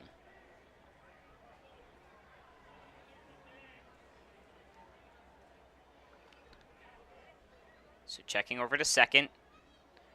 Here's the 1-2 delivery. That one fouled off on the breaking ball. Looks like it just hit and skimmed off the top of the bat from Leadham, and he will stay alive here.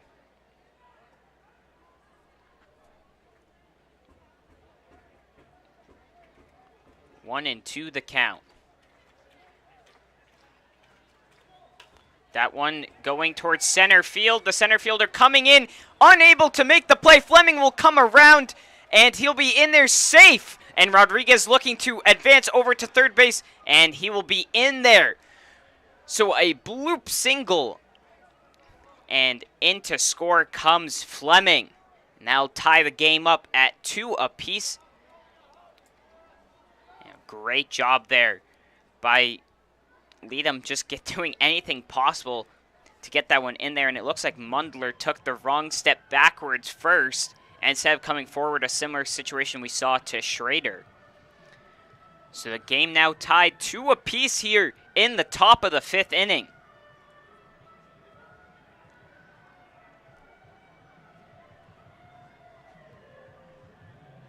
As the sign was given with the runner on first and third on what the decision is on a throw down to second base. Leadham's got some lightning speed, though. Leadham goes, swung on. That one's going to get through the gap, and into scores the go-ahead Rodriguez.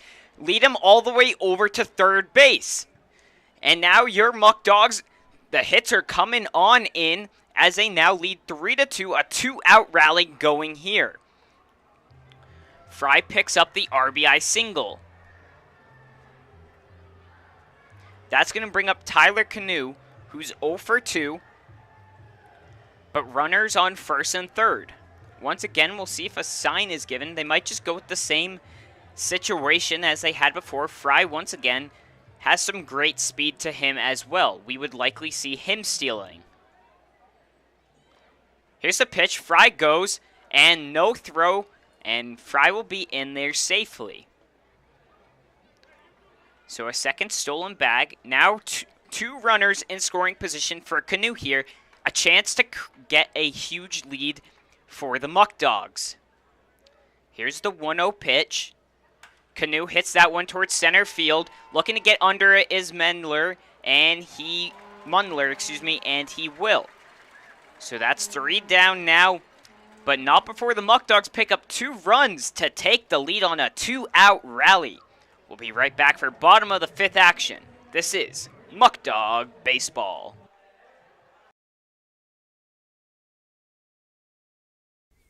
Wright Beverage has been servicing upstate New York with delicious beverages for over 65 years. With a fervent passion for customer service and employee morale, the corporation now services 17.5 counties in western New York, operating out of multiple state-of-the-art facilities and sales offices. We've received numerous national awards, including the Coors Founders Award and the Guinness Golden Bar Award. We are a company that treats you right. This is your place. For more than 25 years, Alex's Place has been serving up sizzling steaks, succulent seafood, charcoal grilled chicken and chops, and of course, our famous barbecue baby back ribs. We're known for hearty portions, a homey atmosphere, and heartfelt hospitality. So bring your appetite and a few friends. We can't wait to see you here.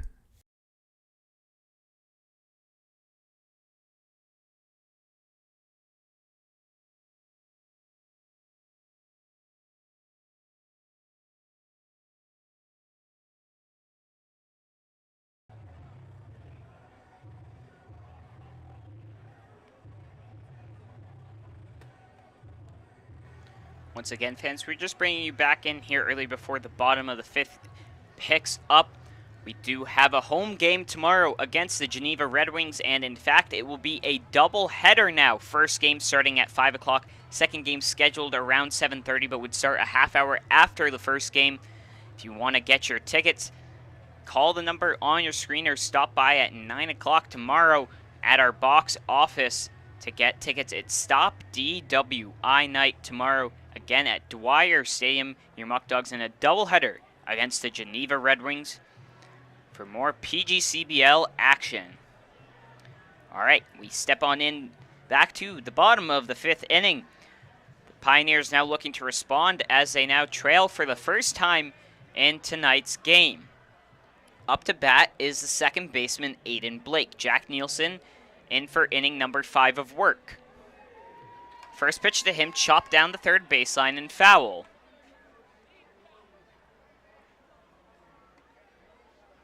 Count here, 0-1.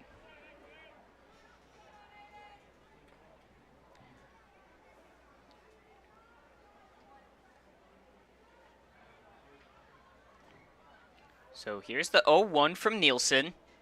That one, a breaking ball, flies over the plate. And now Blake, he'll face an 0-2 count. Nielsen, who's got 2 strikeouts so far today, which brings him up to 23 on the season. The windup and the pitch. That one missing up high. Coming in, Nielsen was averaging 1 1/3 strikeouts per inning. So now 1 ball, 2 strike. Here's the delivery. That one, chopper to third baseman. Dodson makes the grab, the throw, and unable to make the scoop is Canu. That one's going to get into right field, and we'll see if he turns for 3. He will. Leadham will look to gun him out, and he'll be in there safe.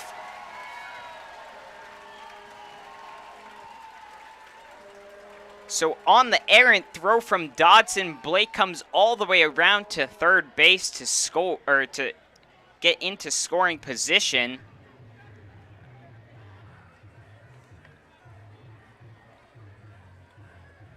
And so rule that one in E5 on the errant throw from Dodson. That's going to bring up the bottom of the order, Lucas Berube. The infield, on the infield grass, the play looking to be the home plate here. Tying run now just 90 feet away. Here's the pitch, and they're missing 1-0. So a hard hit ball there to the third baseman, Dodson, who cleanly fielded it. Then on the run, the throw, not able to make the scooping play is Canu. That one swung on and missed. 1 ball, 1 strike. And with the fence line here, that one carried far enough to allow him to go 2 extra bases, did Blake. The 1-1 count, and that one hanging over, but in there for a ball. Thinking about it was Berube, but he held off. 2-1 now the count.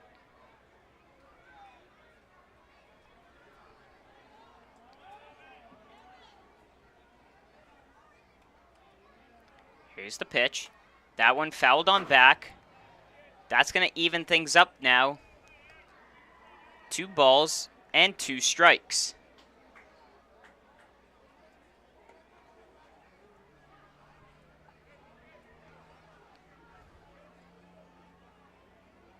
Again, 2 balls and 2 strikes.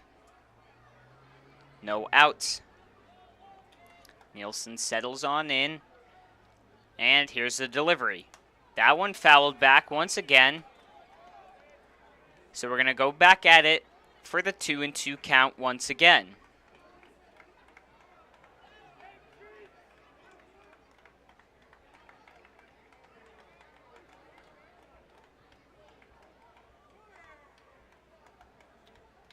The batter up is Berube. On third is Blake. Here's the pitch. Swung on and missed. And Berube will be sent back packing. So 1 down now here in the bottom of the 5th inning. It's going to bring us back to the top of the order to Max Mundler. Now in his first 2 at-bats, he's grounded out to the shortstop off of the first pitch. A play like that would likely mean Rodriguez would look to hold off the runner at third base and then make the throw over to first. But we'll see what happens this time around. Nielsen got the sign from Fleming. Here's the pitch. That one, breaking ball over the plate. Strike number 1.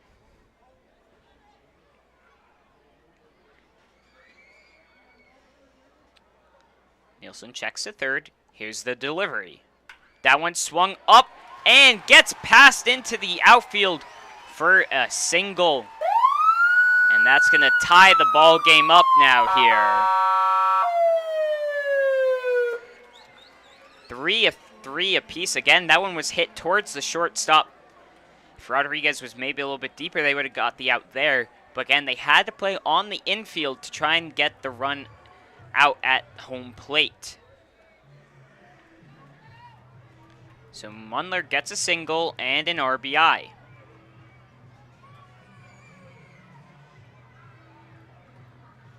That run likely not charged to Nielsen, though, on the error. But it's still a run on the scoreboard, and that's what matters. They'll check over to first, the throw high, so the tag down into Mundler won't be in time. A 3-3 ball game here so far. Here's the pitch as Mundler goes. Fleming with the throw. Aaron into center field. And he will stay at second base as Schrader was there coming in to grab the ball. But Mundler will get a stolen base and now eliminates the double play ball. And Coach Eaton will come out to have a talk. There is a pitcher warming up for the Muckdogs. Unable to exactly make out who it is over there, though.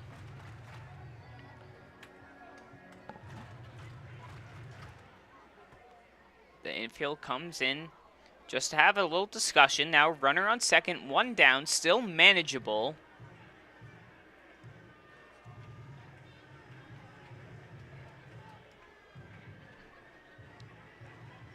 And Nielsen will get to remain out there to try and keep things going and clean up his inning.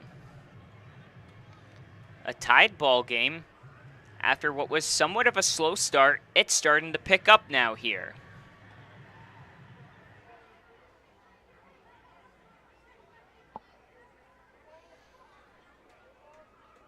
Count is 0-1 here.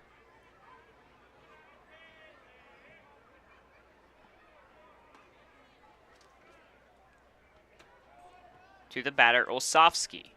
That one off the inside of the bat. Dodson makes the play. This time the throw cleanly made and retiring the second batter. So now 2 down here. On the ground out to third. Brings up Bobby Marsh. He's 1 for 1 with a double and walked in his first at bat. Coming into the game, Marsh was hitting .281.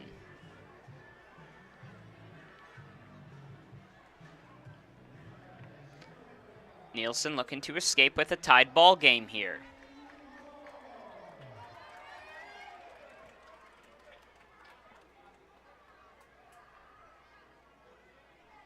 Here's the pitch, that one inside.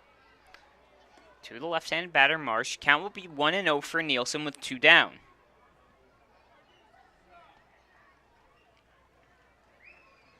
Gets the sign from Fleming.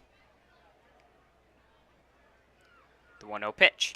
That one, a fly ball into center field. Schrader looking to settle on under it, and he will make the grab. And so, leaving one stranded are the Pioneers, but they add a run on to tie the game at 3 apiece. So we'll be going into the top of the 6th inning with a tied ball game here. We'll be right back. This is Muckdog Baseball.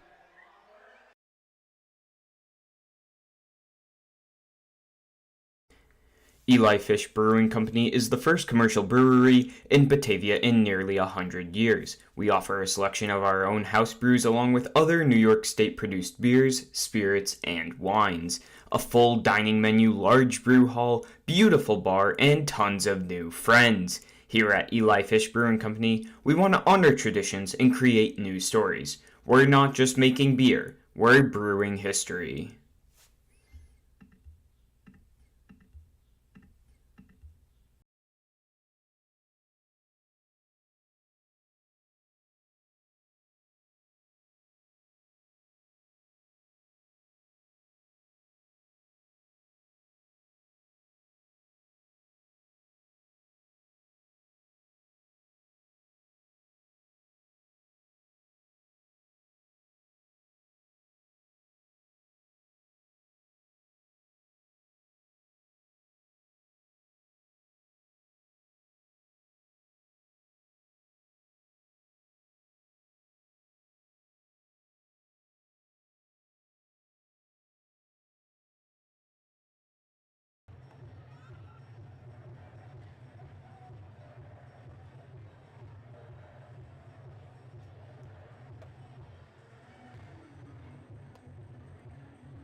All right.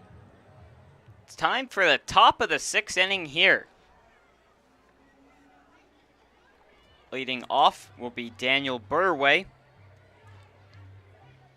As we've got a tied ball game here now. After that single by Max Mundler to score home Aiden Blake. Burway is 0 for 2 to start today. As he chops that first one, that one's going to drag foul. Count will be 0-1. Again, still on the mountain is Coletta, though there is some action up in the bullpen for the Pioneers. 0-1. Here's the delivery. That one fouled back. So now an 0-2 count.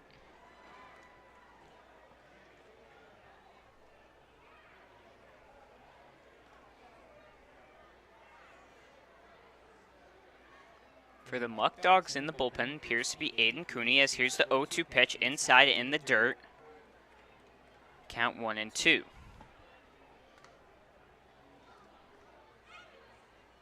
For the Pioneers, just one warming up right now, unable to make out what number.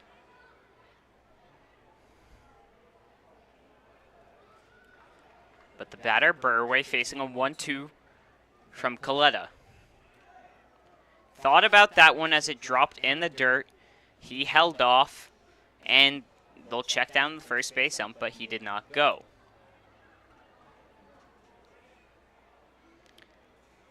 So 2 balls and 2 strikes, count even here to Burway, looking to pick up his first hit of the game. Here is the pitch. That one fouled back and staying alive as it comes up and over the press box. We'll go for the 2 ball and 2 strike count once again.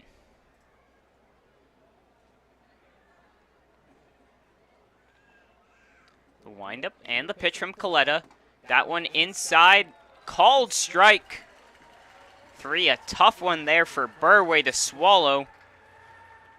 But he'll be retired.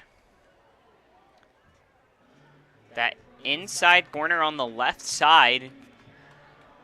And outside for left-handed batters. Thumb's been being consistent, calling it right along there. That's going to bring up Kyle Corso. Again, who got the first RBI off a weird pop fly hit with some miscommunication between the infielders. Again, initially ruled an error, but changed to being a single. 1-0 now the count to him. That one up and in. Unable to paint that inside black. Coletta on the last 2. We'll see if he comes back at him again. Corso 1-2 on the day. That one this time missing high. So 3 straight balls. He'll get the sign from Skip over at third base. We'll see what Corso does. We'll assume he'll probably take one here. See if Coletta comes down the heart of the plate. That one in there on the inside corner. So I'll shift the count now here to 3 balls and 1 strike.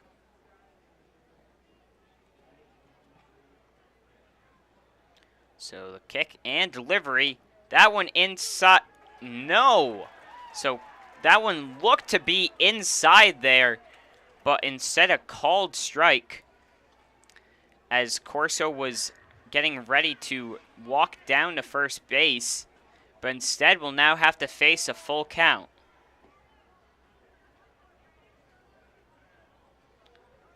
So Coletta looks, here's the payoff pitch. That one foul tipped, but not caught. Well, it was caught by the umpire. It looked like it fell into the pocket of his, where he holds on to the balls next to him. But not by the catcher, so it doesn't count for the strikeout. So we'll go for the payoff pitch once again here. That one fouled off, so staying alive is Corso. He works now an 8th pitch from Coletta with 1 down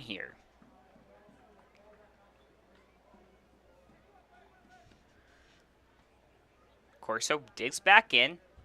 Berube gives the sign. And once again, here is the payoff pitch. That one swung on. That one's going to drop into left field. And that's going to bounce off of the left fielder. So in there with what I assume will be a double off the misplay is Kyle Corso.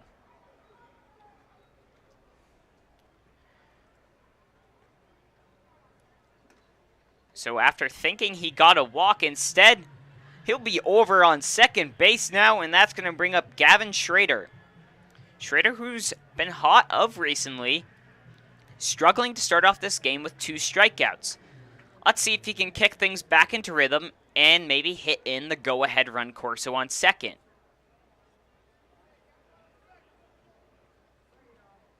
First pitch to Schrader, up high and missing.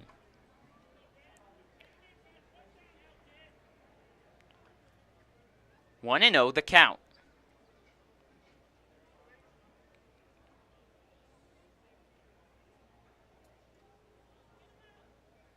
Here's the pitch. That one off the inside of the bat, fouled out, and up again onto the roof.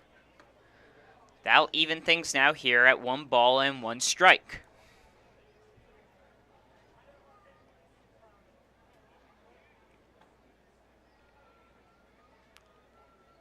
Corso, the potential go-ahead run over on second base.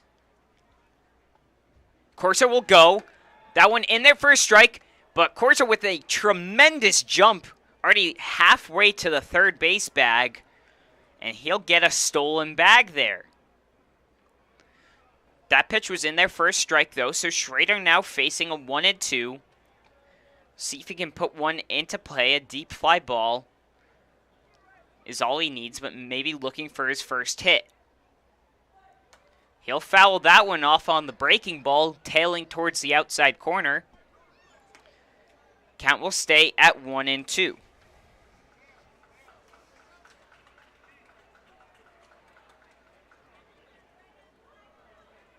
For Corso, that was stolen bag number 6 on the season.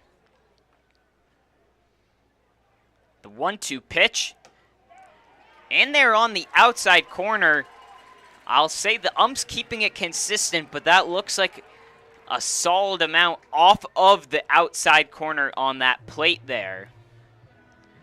As time will be called.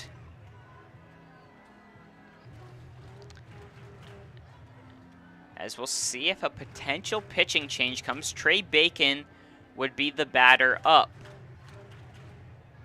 Corso, the runner, over on third base.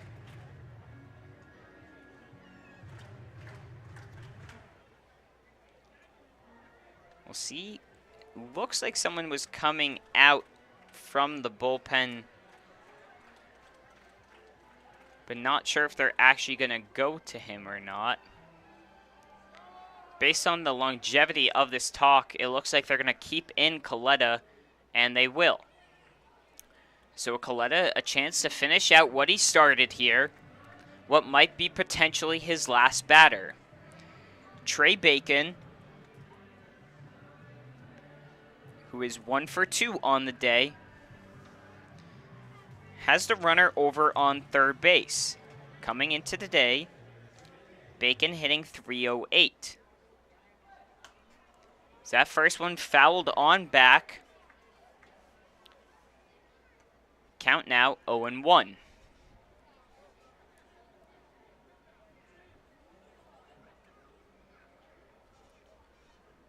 Wind up in the pitch. That one, a high fly ball towards the second baseman. Blake will go under and make the grab, and so Corso will be stranded over there on third, and will keep the tie ball game.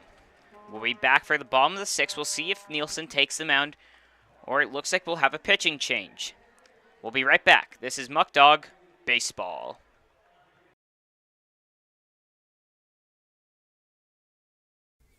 Wright Beverage has been servicing upstate New York with delicious beverages for over 65 years. With a fervent passion for customer service and employee morale, the corporation now services 17 and a half counties in western New York, operating out of multiple state-of-the-art facilities and sales offices. We've received numerous national awards, including the Coors Founders Award and the Guinness Golden Bar Award. We are a company that treats you right. Premier Genesee Center for Nursing and Rehabilitation has been servicing the community for over 3 decades. We are an 160-bed facility located in Batavia, New York, in close proximity to all local hospitals. Not only has Premier Genesee long been acknowledged as a leading senior care provider, our beautifully designed facility is now widely recognized as one of the most attractive in the area. Everybody deserves a place that feels like home.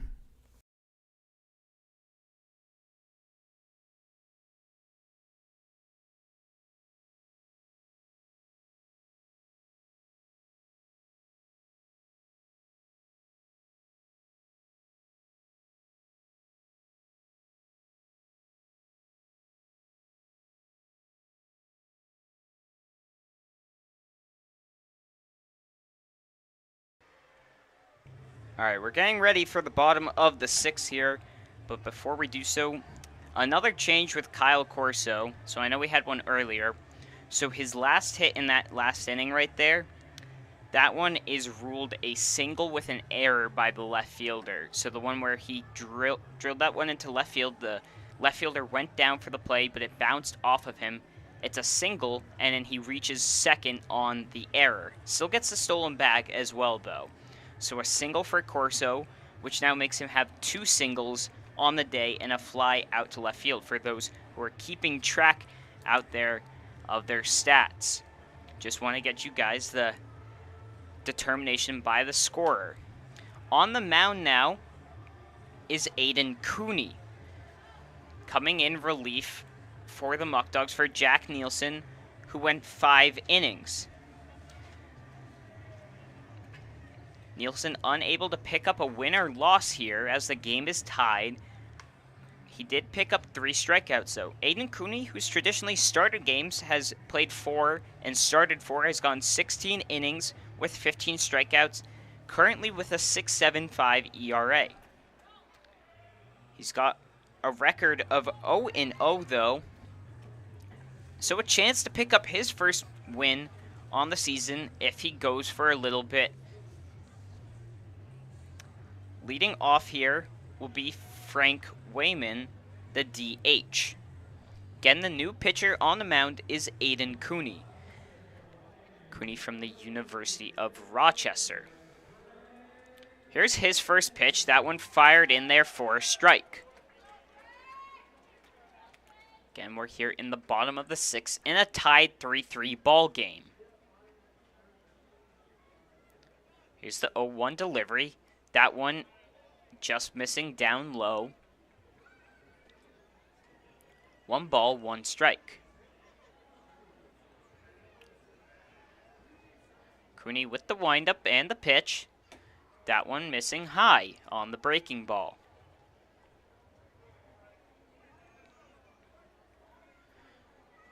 Two and one now the count here to Wayman, the designated hitter. Swings on that one and is behind. So now evens it up. 2 balls and 2 strikes.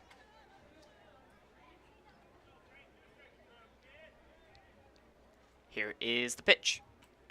Missing outside and coming all the way to the backstop, but no runners on. Count will now be full. As Cooney regroups himself now, steps up to the rubber.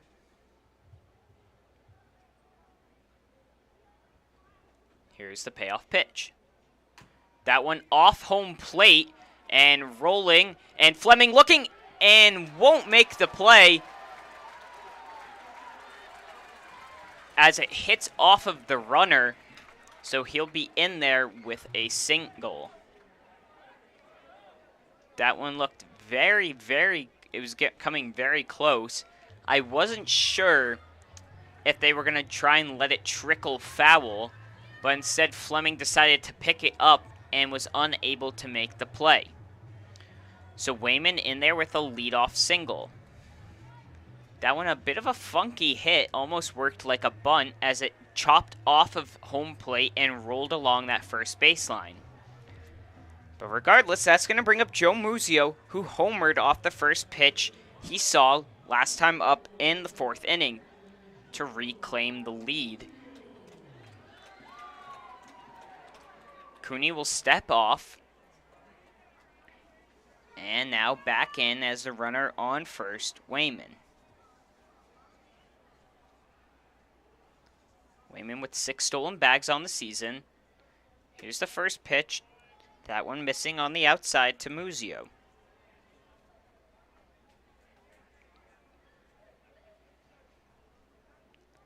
The count here 1-0.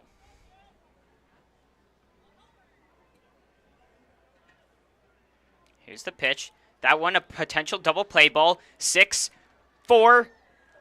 No, beating it out is Muzio. Just fast enough to beat that one out. A bang play. The ball got ate up in the grass on his way to Rodriguez at short. So that'll be ruled a fielder's choice there. But that'll bring one down now here in the inning. Up to bat, Lucas Phelps, the shortstop. He comes in 1 for 2, flew out to center his last time up.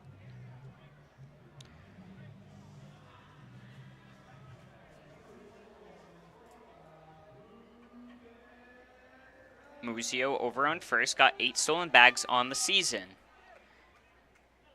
Straps on the oven mitt for himself. Here's the first pitch, that one hanging and missing down low. On the breaking ball does Cooney. Count to Phelps, 1-0.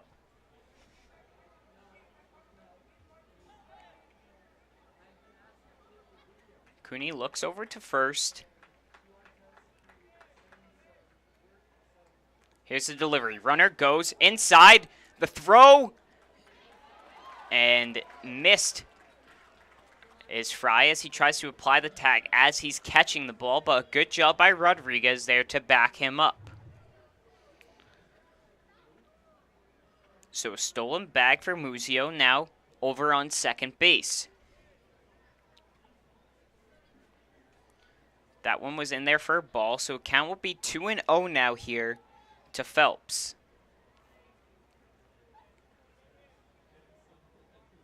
Two-oh pitch.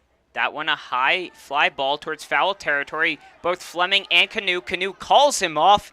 And good communication there from the first base and catcher to retire down Phelps. And just like that, 1 out away from keeping it a tied ball game is Cooney, who's coming in relief.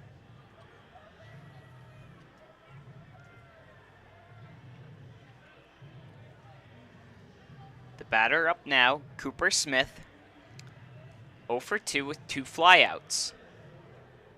The runner still on second, who reached on a fielder's choice to first, is Muzio.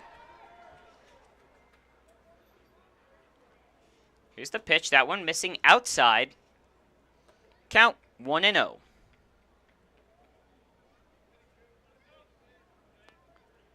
Sitting here in a 3-3 ball game in the bottom of the 6th inning.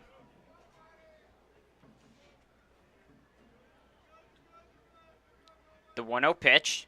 That one in there and missing. We'll say the umpire, Cooney, stayed frozen for a second, hoping for a strike call. But down beneath the knees, says the ump. 2-0 the count. That one towards and into the outfield. And Leadham will look to make the throw home. And that will be in time. What a throw from Josh Leadham! An amazing throw down to home plate and guns out the runner at home. And that is what we're talking about. Josh Leadham is a defensive presence. Already 2 diving catches in the game and throws the runner out at home to keep it a 3-3 ball game. We'll be back for the top of the 7th. This is Muckdogs Baseball.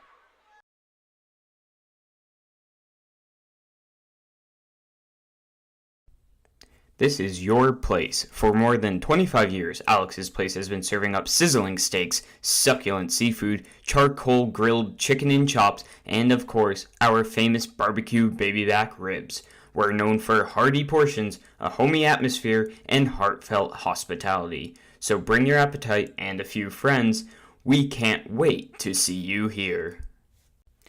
United Memorial is a community hospital located in the heart of Genesee County and an affiliate of the Rochester Regional Health System. Rochester Regional's United Memorial serves residents of Genesee County and surrounding rural communities. The 131-bed hospital in Batavia features a new state-of-the-art surgical department, a wound care center, a telemedicine program for intensive care, a joint replacement center of excellence, 2 urgent care centers, and a number of primary and specialty physician offices. United Memorial is a niche hospital and a New York State designated stroke center.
All right, and off of that play at the end of the 6th inning, we bring you back in. Kevin Serrano, the new pitcher, coming in relief for Coletta.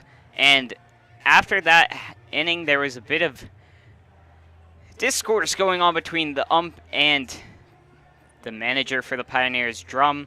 And it ended up with Drum being ejected and tossed out of the game. Many Pioneer fans upset with the call. I think the issue they had was that they thought Fleming was in the base path of the runner coming home, which was Muzio. As first pitch to Fleming, and they're missing, again, the new pitcher Kevin Serrano. But regardless, it's a 3-3 ball game. A beautiful throw from Leadham keeps it at that 3 apiece. That one for Fleming over the plate. Swings and 1-1. Again, Drum was ejected, the manager for the Pioneers right there. A lot of the Pioneer fans upset with that call. So 1-1 to Fleming. Here's the pitch. That one over the corner and moves it to 1-2 here. Fleming, who is 1 for 2 on the day so far. Wind up and the pitch from Serrano. Swung on and miss and sends Fleming down swinging. So that's going to bring up Dodson. Kenny Dodson, who's 0 for 2 on the day.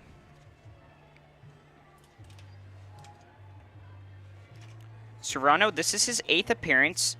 He's gone 10 2/3. Has 11 strikeouts and an ERA of 8.43. Facing now the 9-hitter. On deck would be Caleb Rodriguez. Dodson looked like he was showing bunt, but pulled away. 1-0, the count with 1 down here.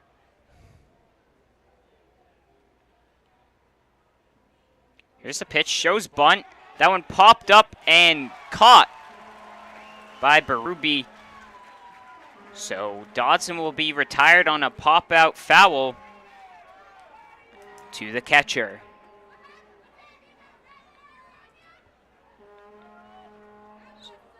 So now up is Rodriguez.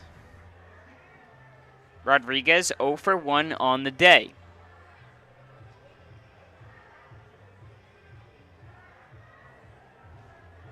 Looking to get a 2-out rally going here, while Serrano's looking to close it up. That one in there for a strike. Count 0-1.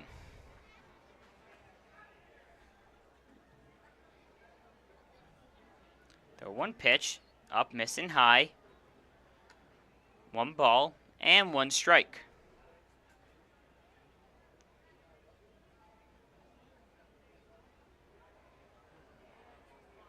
Serrano gets the sign. Here's the pitch. Swung on and missed. 1 balls and 2 strikes to Rodriguez. Serrano looking to come in relief with a 1-2-3 inning here.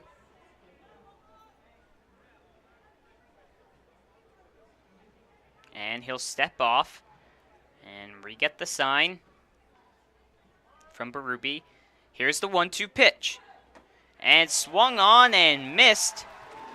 So striking out 2 of the 3 batters. And we'll come back for the bottom of the 7th.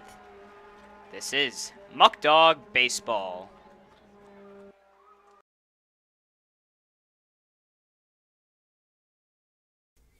Wright Beverage has been servicing upstate New York with delicious beverages for over 65 years. With a fervent passion for customer service and employee morale, the corporation now services 17 and a half counties in western New York, operating out of multiple state-of-the-art facilities and sales offices. We've received numerous national awards, including the Coors Founders Award and the Guinness Golden Bar Award. We are a company that treats you right. Premier Genesee Center for Nursing and Rehabilitation has been servicing the community for over 3 decades. We are an 160-bed facility located in Batavia, New York, in close proximity to all local hospitals. Not only has Premier Genesee long been acknowledged as a leading senior care provider, our beautifully designed facility is now widely recognized as one of the most attractive in the area. Everybody deserves a place that feels like home.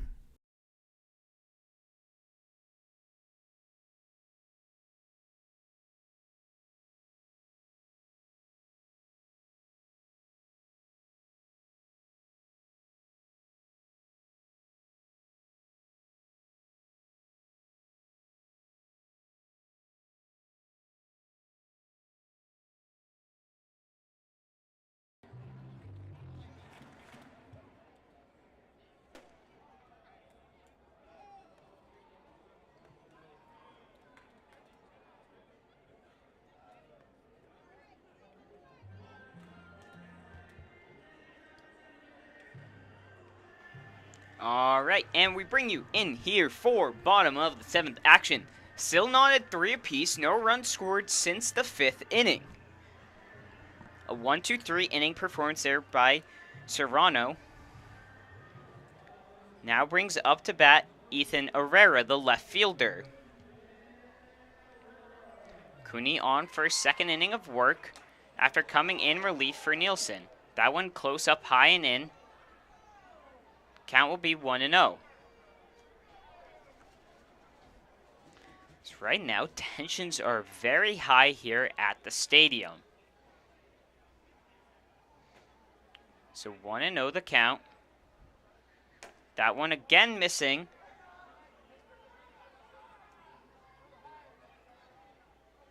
Two balls and no strikes. On deck would be Aiden Blake. Ethan Herrera is 0 for 1, has a sacrifice fly so far. That one missing up high, close to the head. 3-0 the count now here. As Cooney throws back, trying to get a new ball. And he'll look to relocate the strike zone.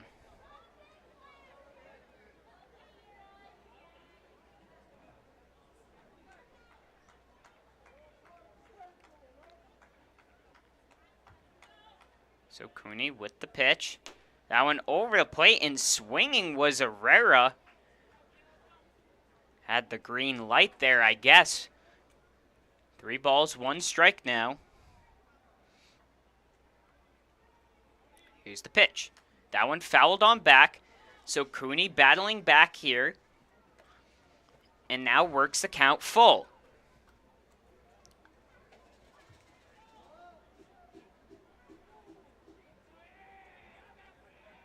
So 3 balls and 2 strikes. Gets the sign. And the kick and delivery. That one missing up high. So in with a leadoff walk will be Herrera. That's going to now bring up Aiden Blake.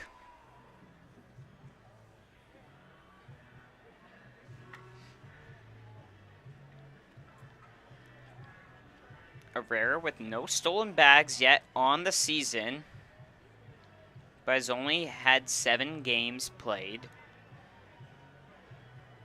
So unsure what his situation on the bags looks like.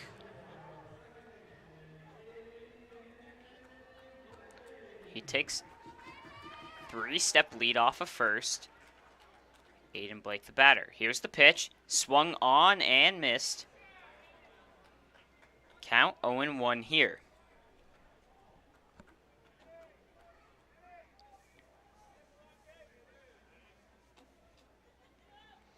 Check the runner over on first, who's got a decent lead there. The 1 pitch. That one inside and called strike.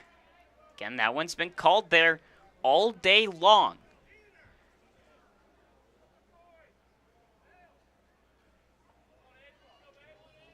Count 0-2.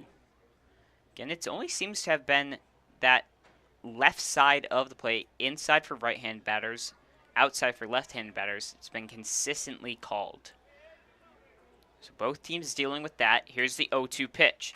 That one a chopper towards the pitcher, and he won't be able to get the double play ball, and will get the 1 and out, though, as Canoe wraps that one up and scoops it for out number 1.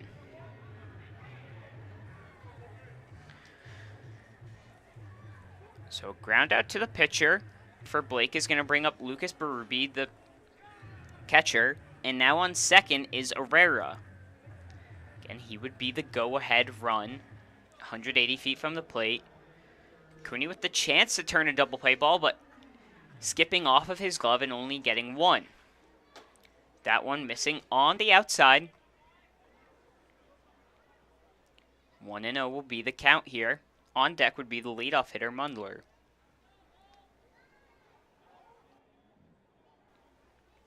That pitch in there, low in the dirt, scooped up by Fleming.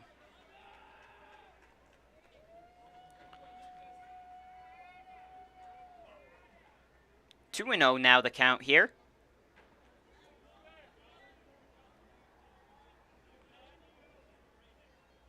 Here's the pitch from Cooney. That one on the inside corner. Count 2-1.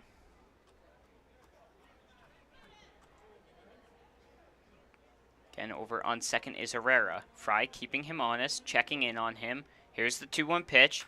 That one into shallow center field. Schrader's going to settle under it, and the runner won't test it. And that'll be 2 down now here on the fly out to center field. So top of the lineup, Max Mundler, 1 for 3. Last time up, got a single.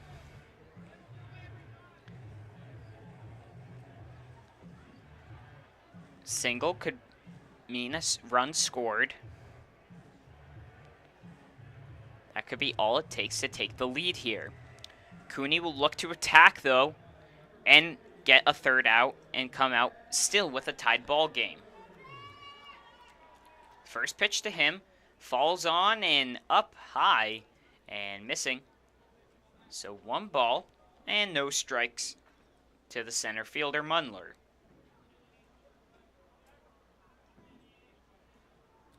The 1-0 pitch. That's close on the inside, so Again, we'll fall to a 2-0 count here for Cooney.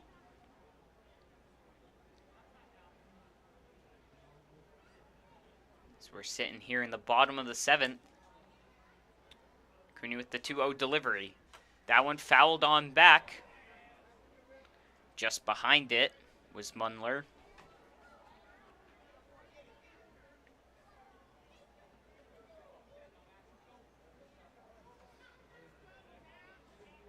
Two balls and 1 strike. That one falling on the outside corner on the breaking ball. And evens things up. 2 balls and 2 strikes. Cooney looking for his first strikeout of the outing today. With 2 down here. Here's the pitch. Foul tip, so Mundler staying alive. He was just ahead of that breaking ball.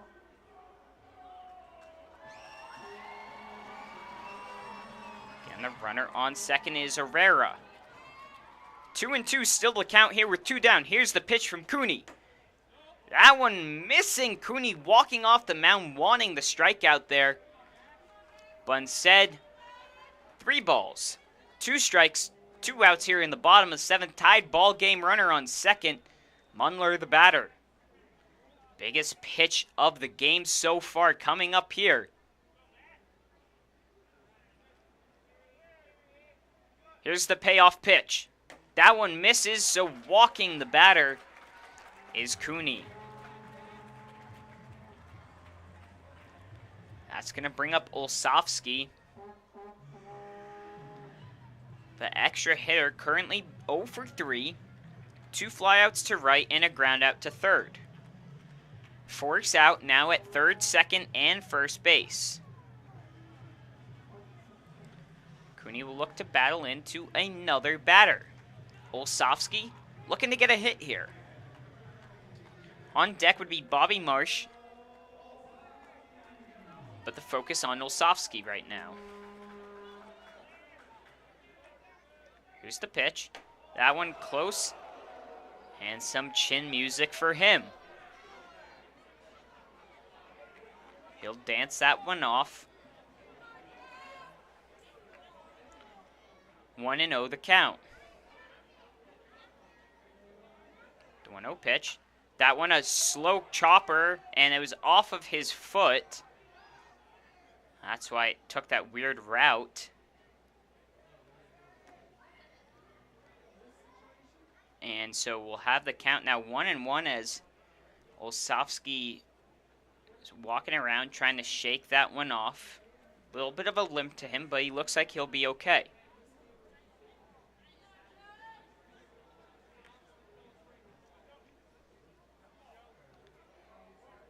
Again, digs on in. Here's the 1-1 from Cooney. That one in the dirt. The runners go. Fleming throw down to third. Not in time. So both runners advance there.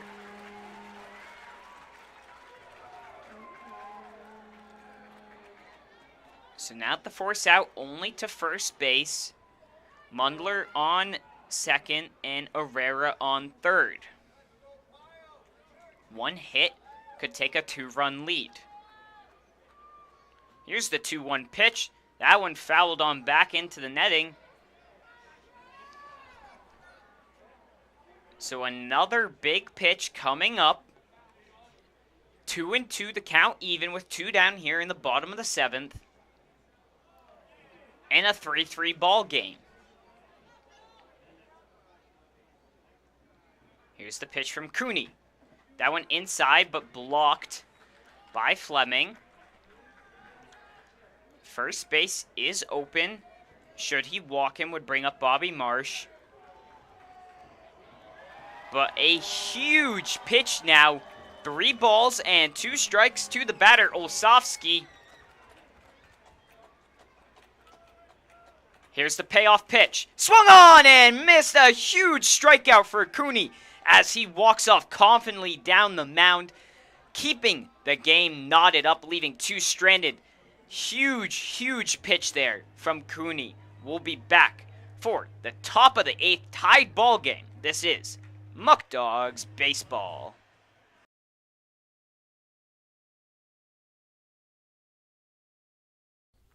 After 31 years in Batavia, Ficarella's Pizzeria is now the oldest family-run pizzeria in town. Our menu for sit-down, pickup, or delivery includes a huge variety of pizza, hot and cold subs, fish fries, pasta, salads, side dishes, and specialty sandwiches.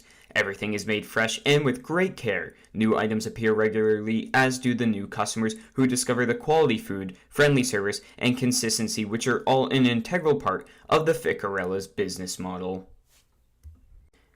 Eli Fish Brewing Company is the first commercial brewery in Batavia in nearly 100 years. We offer a selection of our own house brews along with other New York State-produced beers, spirits, and wines.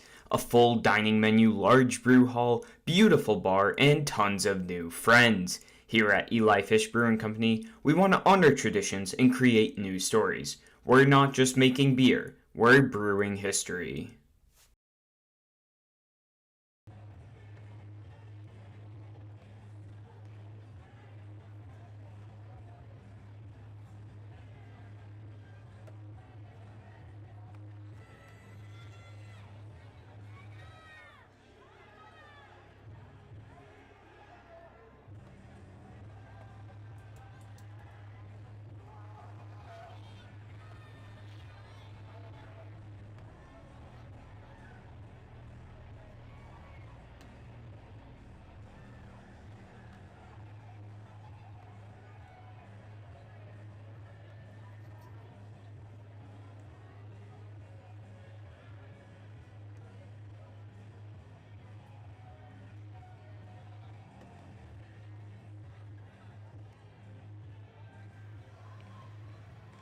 Alright, top of the 8th we go.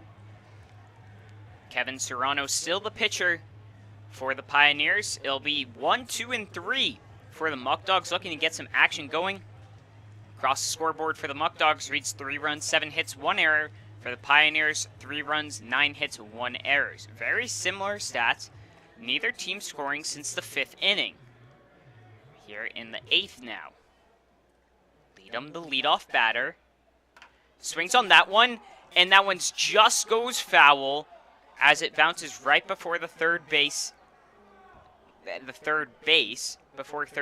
and then over just foul the left field line. That one likely would have been 2 bases for a guy with Leadham's speed. Currently 1 for 3 on the day. As we just saw, lightning strike into center field. And we take a quick time from the umpire. So we did not hear anything, but saw a lightning strike out there in center field. Here's the 0-1 pitch. Leadham half swings on that one, gets past the pitcher. The second baseman makes the play, though. Well done there. So a ground out to second baseman. Retires down Leadham.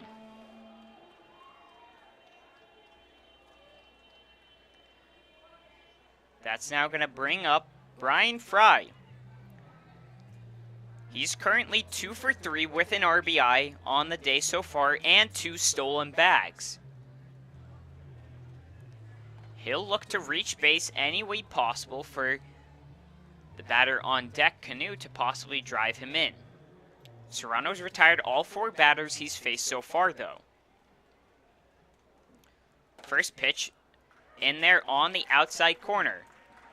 Once again, consistently being called all game long. The teams can complain, but the ump has been consistent with that on the left side. That one up high, 1 ball and 1 strike.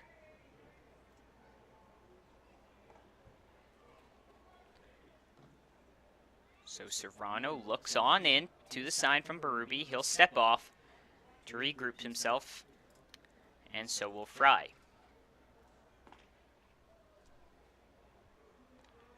Pichardo warming up in the pen for the Muckdogs right now. But here's the 1-1 pitch to Fry. That one, a chopper down to the second baseman. He'll field it cleanly and make the throw in time. And so 5 batters face for Serrano. and 5 batters down. Another chopper to the second baseman who makes the play. Up to bat, Tyler Canoe. Currently 0 for 2 was hit by a pitch in his first at-bat.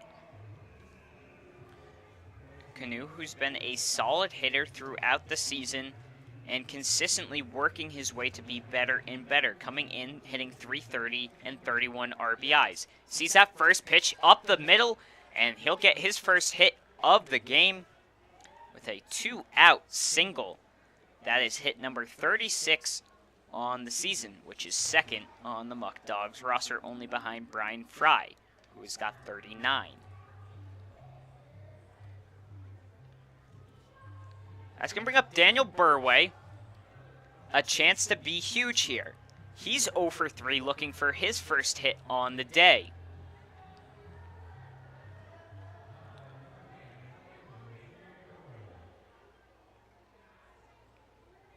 The pitch to Burway. That one's a shot to left field. It's going back. It's going back. And it's out of here. Daniel Burway hits a 2-run shot to take a lead for the Muckdogs with 2 down. And that one is a huge home run from Burway to take a 5-3 lead for your Muckdogs.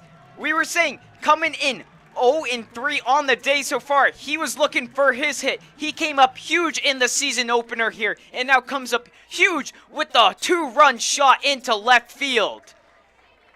Muckdogs now take a 5-3 lead.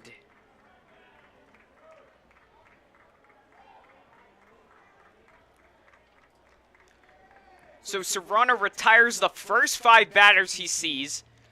Canoe comes in, hits a single, then Burway with the moonshot over the left field wall. Now Kyle Corso up. That one inside, strike number 1. 0-1 the count.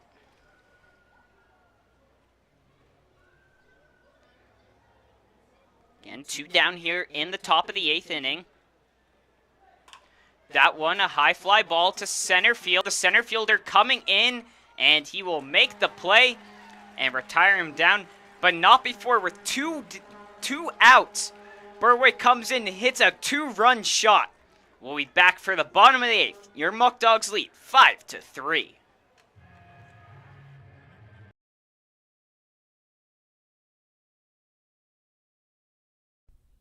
This is your place. For more than 25 years, Alex's Place has been serving up sizzling steaks, succulent seafood, charcoal grilled chicken and chops, and of course, our famous barbecue baby back ribs. We're known for hearty portions, a homey atmosphere, and heartfelt hospitality. So bring your appetite and a few friends.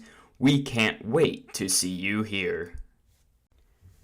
When you work with a community bank like Tompkins, we don't expect your financial picture to fit neatly into a box. We take a close look at your situation and propose solutions that make sense for your financial journey. Our community banking model ensures that all credit decisions are made locally, wherever you call home. We have a local leadership teams, community banking boards, and bright and happy team members living right alongside you. We're not just your bank. We're your friends and neighbors too.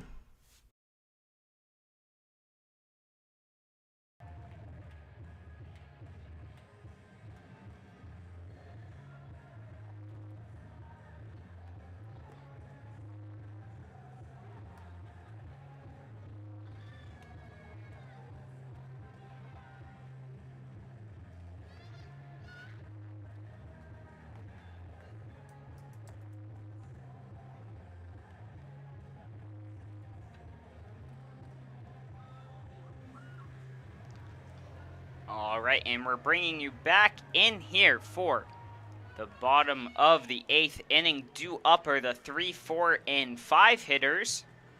Still on the mound is Aiden Cooney. He now gets some insurance runs off of that Burway 2-run shot. Now due up Bobby Marsh, who is 1 for 2 on the day so far. Cooney with the first pitch of the 8th, that one, and misses high. Count 1-0.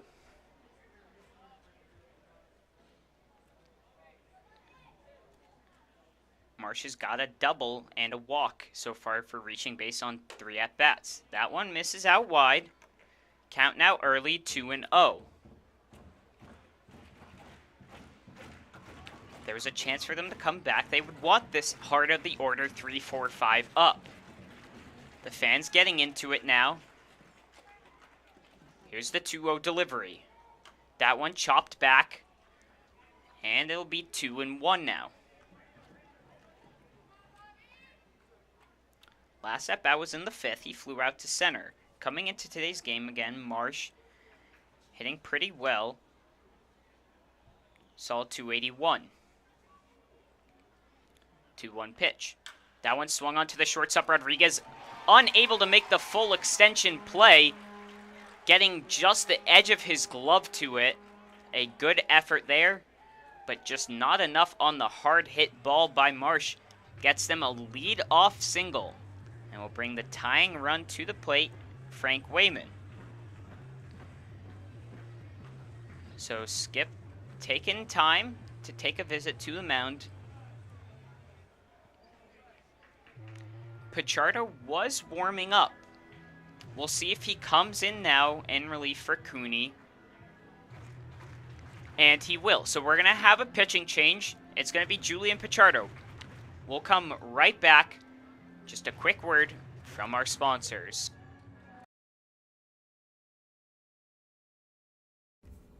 We'd like to thank Alex's Places, Allegheny Farm Services, Ankle and Foot Center of Western New York, Arc of Genesee, Orleans, New York, Attica's 70th Hole, Auto Wash Car Wash, Batavian, Batavia Daily News, Batavia Downs, Hotel at Batavia Downs, Batavia Foot Care, Batavia's Original, Bourbon and Burger, Bully Hill Vineyards, Casella White, Chapin International, Easttown Beverage, E-Collab, Eli Fish Brewing Company, Farrell Gas, Ficarella's Pizza, Geico, Genesee Community College, Genesee County of Chamber of Commerce, Genesee County Parks and Recreation, Genesee Valley Penny Saver, Glow With Your Hands, Graham Corporation, J. Leonard McAndrew Funeral Home, Ken Barrett Chevrolet Cadillac, LE3 Inc., Lebu Salon, Legacy on Main, Major Stash Cigar, Marchese Computers, Marco Clay Products, Massive Testing, Max Pies Furniture, Oakwood Tales, Pellegrino Auto Sales, Premier Genesee Center for Nursing and Rehabilitation, ProClean Inc., Romans, Skyworks, Stan Harley Davidson, Stop DWI Genesee County, Suburban Propane, The Coffee Press, Tompkins Bake, Toshiba Business, Tully's, Turnbull Heating and Air Conditioning, T.F. Brown's, The Wine Goddess Shop, United Memorial Medical Center, Valet Jewelers, Versascape, Vivify Hydration, Whole Life Fitness, and Right Beverage.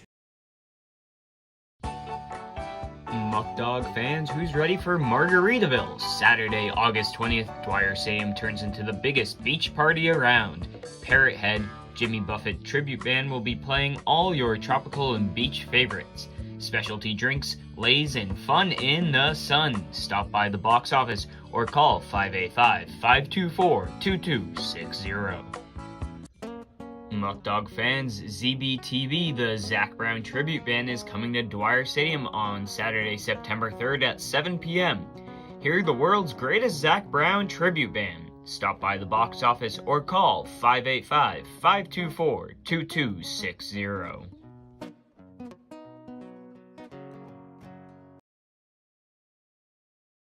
Alright, so we bring you back in. Julian Pichardo from Fort Lauderdale and Tampa, Florida comes in. Relief for Cooney, who went 2 innings. Pichardo, this is his 7th appearance in relief. Has gone 10 innings with 11 strikeouts, rocking a 3.6 ERA. Will face Frank Wayman, the lefty, with Bobby Marsh on first and none down here in the 8th inning. Bottom of the 8th inning, Muckdogs leading 5-3. Pichardo's first pitch in there for a ball. Count 1-0. Pichardo stands tall on the mound and can really bring the heat.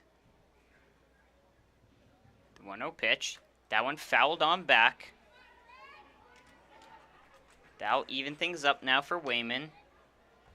1 ball and 1 strike. So far today, hitting 2 for 3, 2 singles and a line out to second. Again, the runner on first is Marsh. Canoe keeping him honest over there, only with about a 1.5 step lead. Here's the 1-1 delivery. That one a chopped and going foul along the third baseline. So 1 and 2 will be the count now. Pichardo looking to strike out the first batter he faces.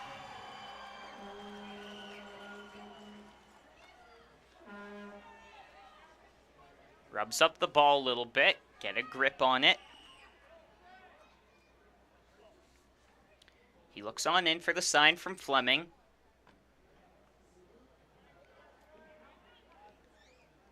And here's the 1-2. That one fired and fouled off once again. Behind on the pitch was Wayman. Pichardo tapping his chest.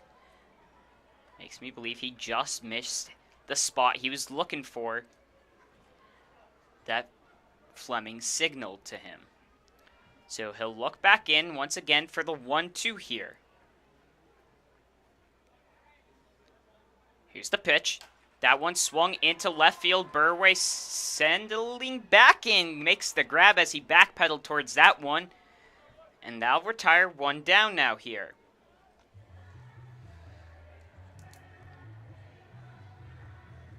So that's going to bring up Joe Muzio, who hit the first home run of the game back in the 4th inning, a solo shot, and reached on a fielder's choice his last time up. If he managed another one here, it'd tie the ball game up. One down in the bottom 8th, runner on first, Bobby Marsh. Joe Muzio now stepping in.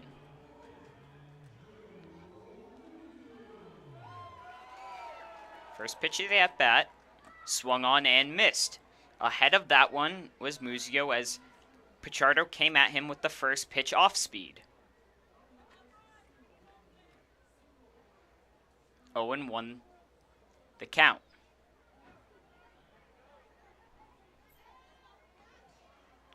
Kick and delivery. That one in the dirt but blocked by Fleming. And Marsh not even thinking about advancing. Pichardo briefly steps off of the mound to regroup himself after that errant throw. And we'll have an even count at 1 apiece.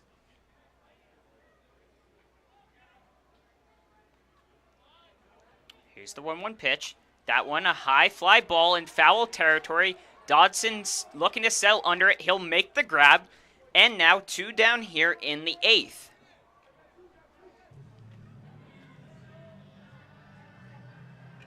That's going to bring up the batter, Lucas Phelps. He is 1 for 3. He got a single in his first at-bat in the 2nd and came around to score the first run of the game. Now 2 down. Bobby Marsh, the runner on first. Single allowed by Cooney, so that is his runner over there. Pichardo retired the 2 batters he's faced so far in this inning. Here's the pitch. That one over the heart of the plate. He'll take that for strike number 1.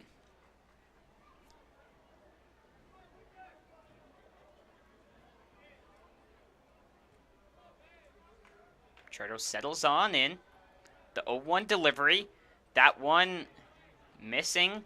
Must have been a little bit high. It's that inside corner. It's been called quite often today. Again, up here, hard to see the height difference. Can see over the plate or not. 1-1 the count with 2 down. That one swung on, and wanting to hold off was Phelps, as he saw that one coming in just a bit close and got locked up there inside. So 1 ball and 2 strikes with 2 down here in the bottom of the 8th. Pichardo looking to shut down the Pios. Here's is the 1-2 pitch. That one high and wide. So just missing his spot, trying to get Phelps to chase on that one. 2 balls and 2 strikes. Here is the delivery. That one in there for a strike, and Pichardo sends him down looking, and he is fired up. Pichardo comes on in with a runner on, retires the 3 batters he sees, striking out the last one looking. So your Muckdogs entering into the 9th inning with a 5-3 lead. This is Muckdog Baseball.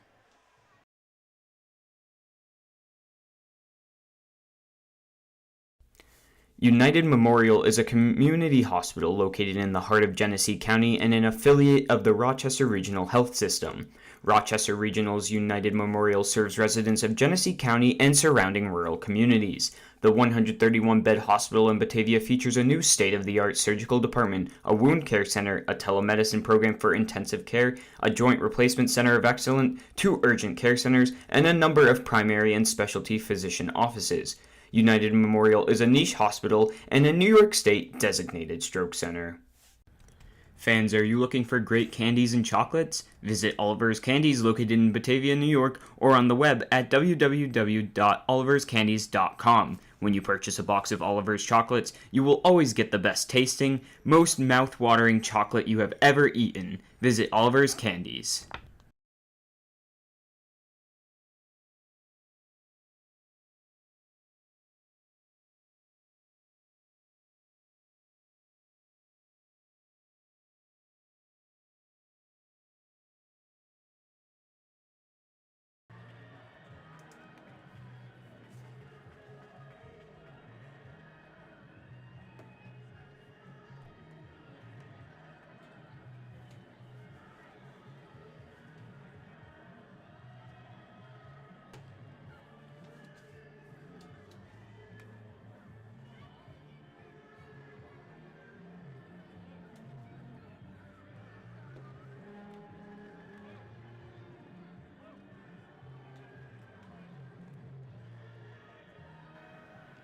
All right, we bring you in for the top of the 9th inning. A change on the mound for the Pioneers. So coming in relief for Kevin Serrano is Jarek Podest.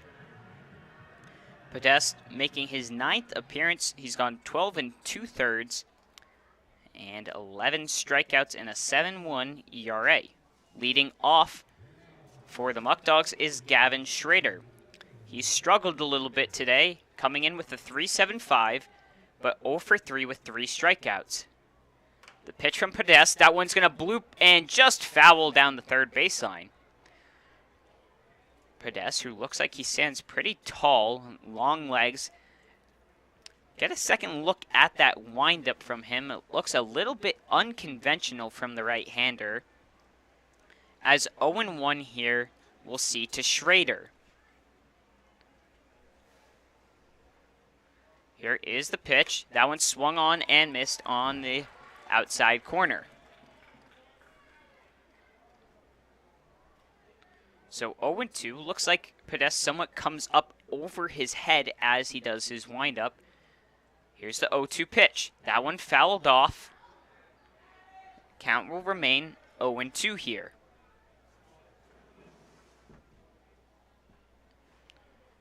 So he does a complete shift sideways, almost freezes, and then over the head behind him comes around with the windup. Here is the 0-2 once again, fouled off by Schrader.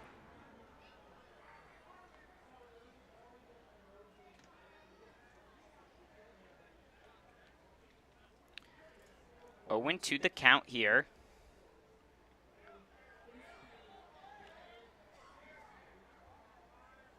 Here's the pitch. And Schrader holds up a good job there. He did not go as that one falls a bit high. 1-2 the count.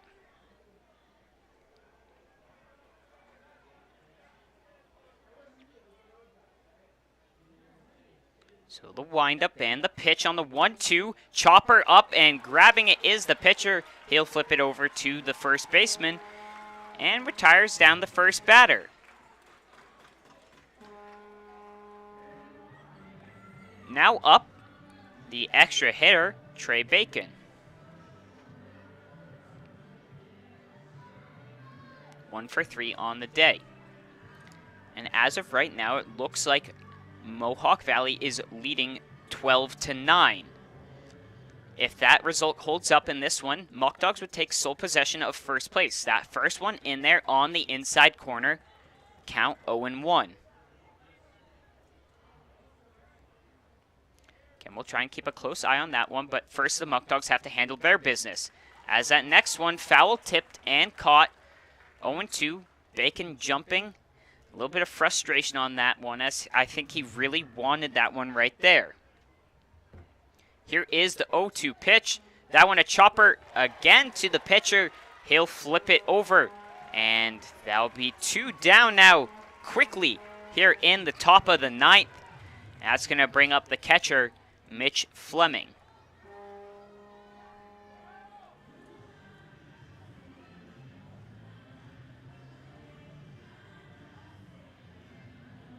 Fleming, a player who also has quite a lot of power to him and could potentially hit one out here, but he'll just be looking to keep things going and try and add some insurance runs. First one to him, missing on the outside corner. Count will be 1-0.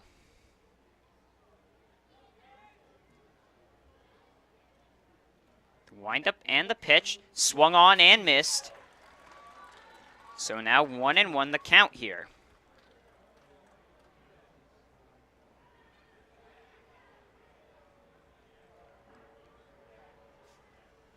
Here's the 1-1 delivery, swung on and missed once again. So Podest looking to retire the side in order.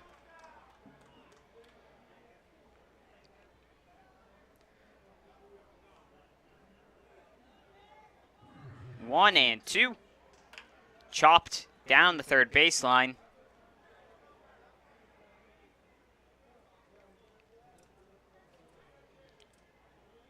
So we'll go back at it again for Fleming with the 1-2.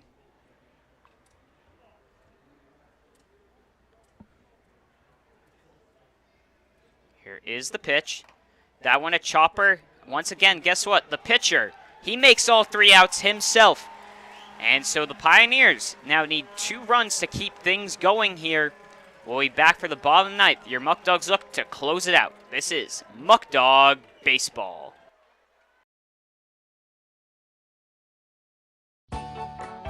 Muckdog fans, who's ready for Margaritaville? Saturday, August 20th, Dwyer Stadium turns into the biggest beach party around. Parrot Head, Jimmy Buffett Tribute Band will be playing all your tropical and beach favorites. Specialty drinks, lays, and fun in the sun. Stop by the box office or call 585-524-2260. Muckdog fans, ZBTV, the Zach Brown Tribute Band, is coming to Dwyer Stadium on Saturday, September 3rd at 7 p.m.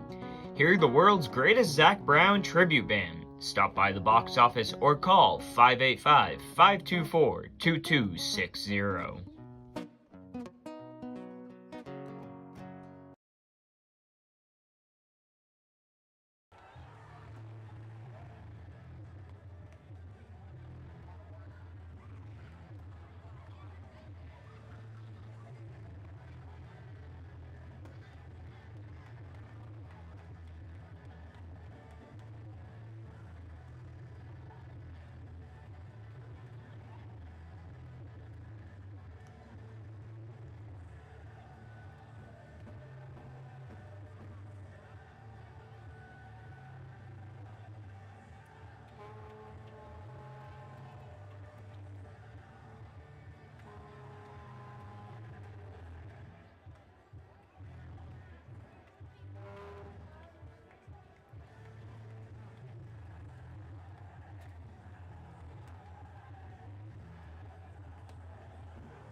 All right, fans, you want some excitement? Here it is. Bottom of the 9th, 5-3 ball game. Your Muckdogs leading and a potential to take first place. So right now, top of the 9th, the Mohawk Valley are up 12-9. They're up to bat. So Utica still has one more at bat. But should that result hold and this result hold, the Muckdogs would take sole possession of first place back in the West Division.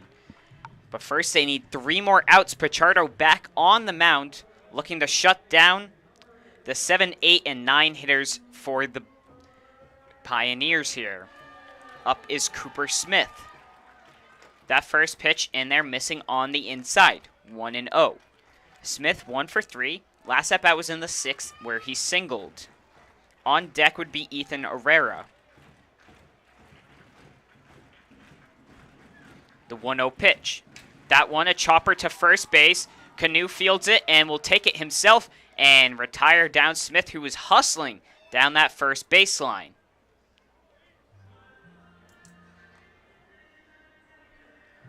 So 2 outs away now. The Muckdogs are. Ethan Herrera up to bat.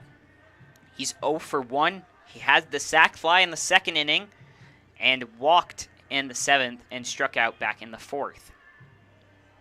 So 1 down here in the bottom of the 9th. Your Muckdogs leading 5-3 currently, courtesy of a 2-run shot from Daniel Burway.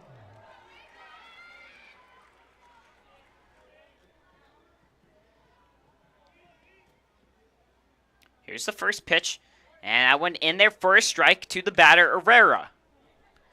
0-1 the count. On deck would be Aiden Blake.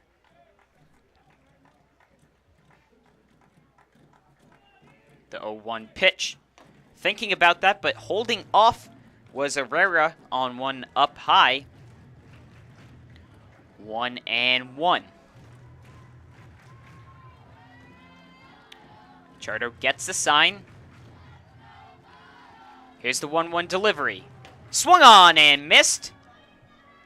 So 1-2 now the count here to Herrera.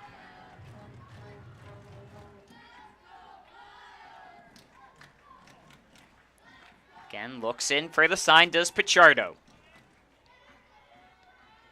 Here's the 1-2.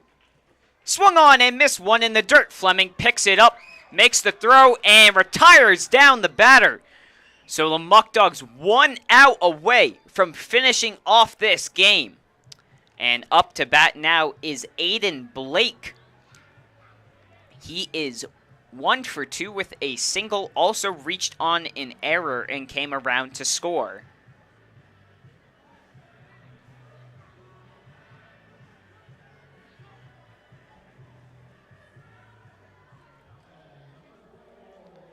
So Blake steps on in. Berube is the tying run on deck. It's that first one in there for a ball, missing on the outside corner. Blake's got to reach base any way possible to keep this alive, while Pichardo looks to retire 6 straight batters to close out the game. Here's the pitch. That one a chopper down third baseline, but foul. That'll even things now here at 1 apiece. I can tell you right now that the Mohawk Valley and Utica are in the bottom of the 9th of a 12-9 ball game. Mohawk currently leading 12-9.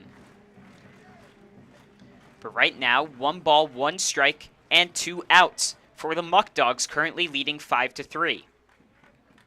Blake the batter. Here's the pitch. That one swung on to right field. Leadham is tracking under it as he backs up and gets him out. So Pichardo comes in and shuts down House, retiring 6 straight batters. And your Muckdogs pick up the 5-3 win. And if things hold up, they will reclaim sole possession of the West first seed. There is now 1 out in that game, so 2 outs away are the Mohawk Valley for picking up the win. But your Muckdogs pick up a 5-3 win. A great performance there. Leadham, Fry, and Corso all picking up RBIs. Burway with the 2-run shot that took the lead back there in the 8th inning. And great pitching performance there all around. Jack Nielsen starting it out. Aiden Cooney coming in 2 innings in relief. And then Pichardo shutting down 6 straight batters. So your Muckdogs improved to 20-10. We'll be back tomorrow for our doubleheader against Geneva. I've been Dylan Patemry. Your Muckdogs final score, 5-3.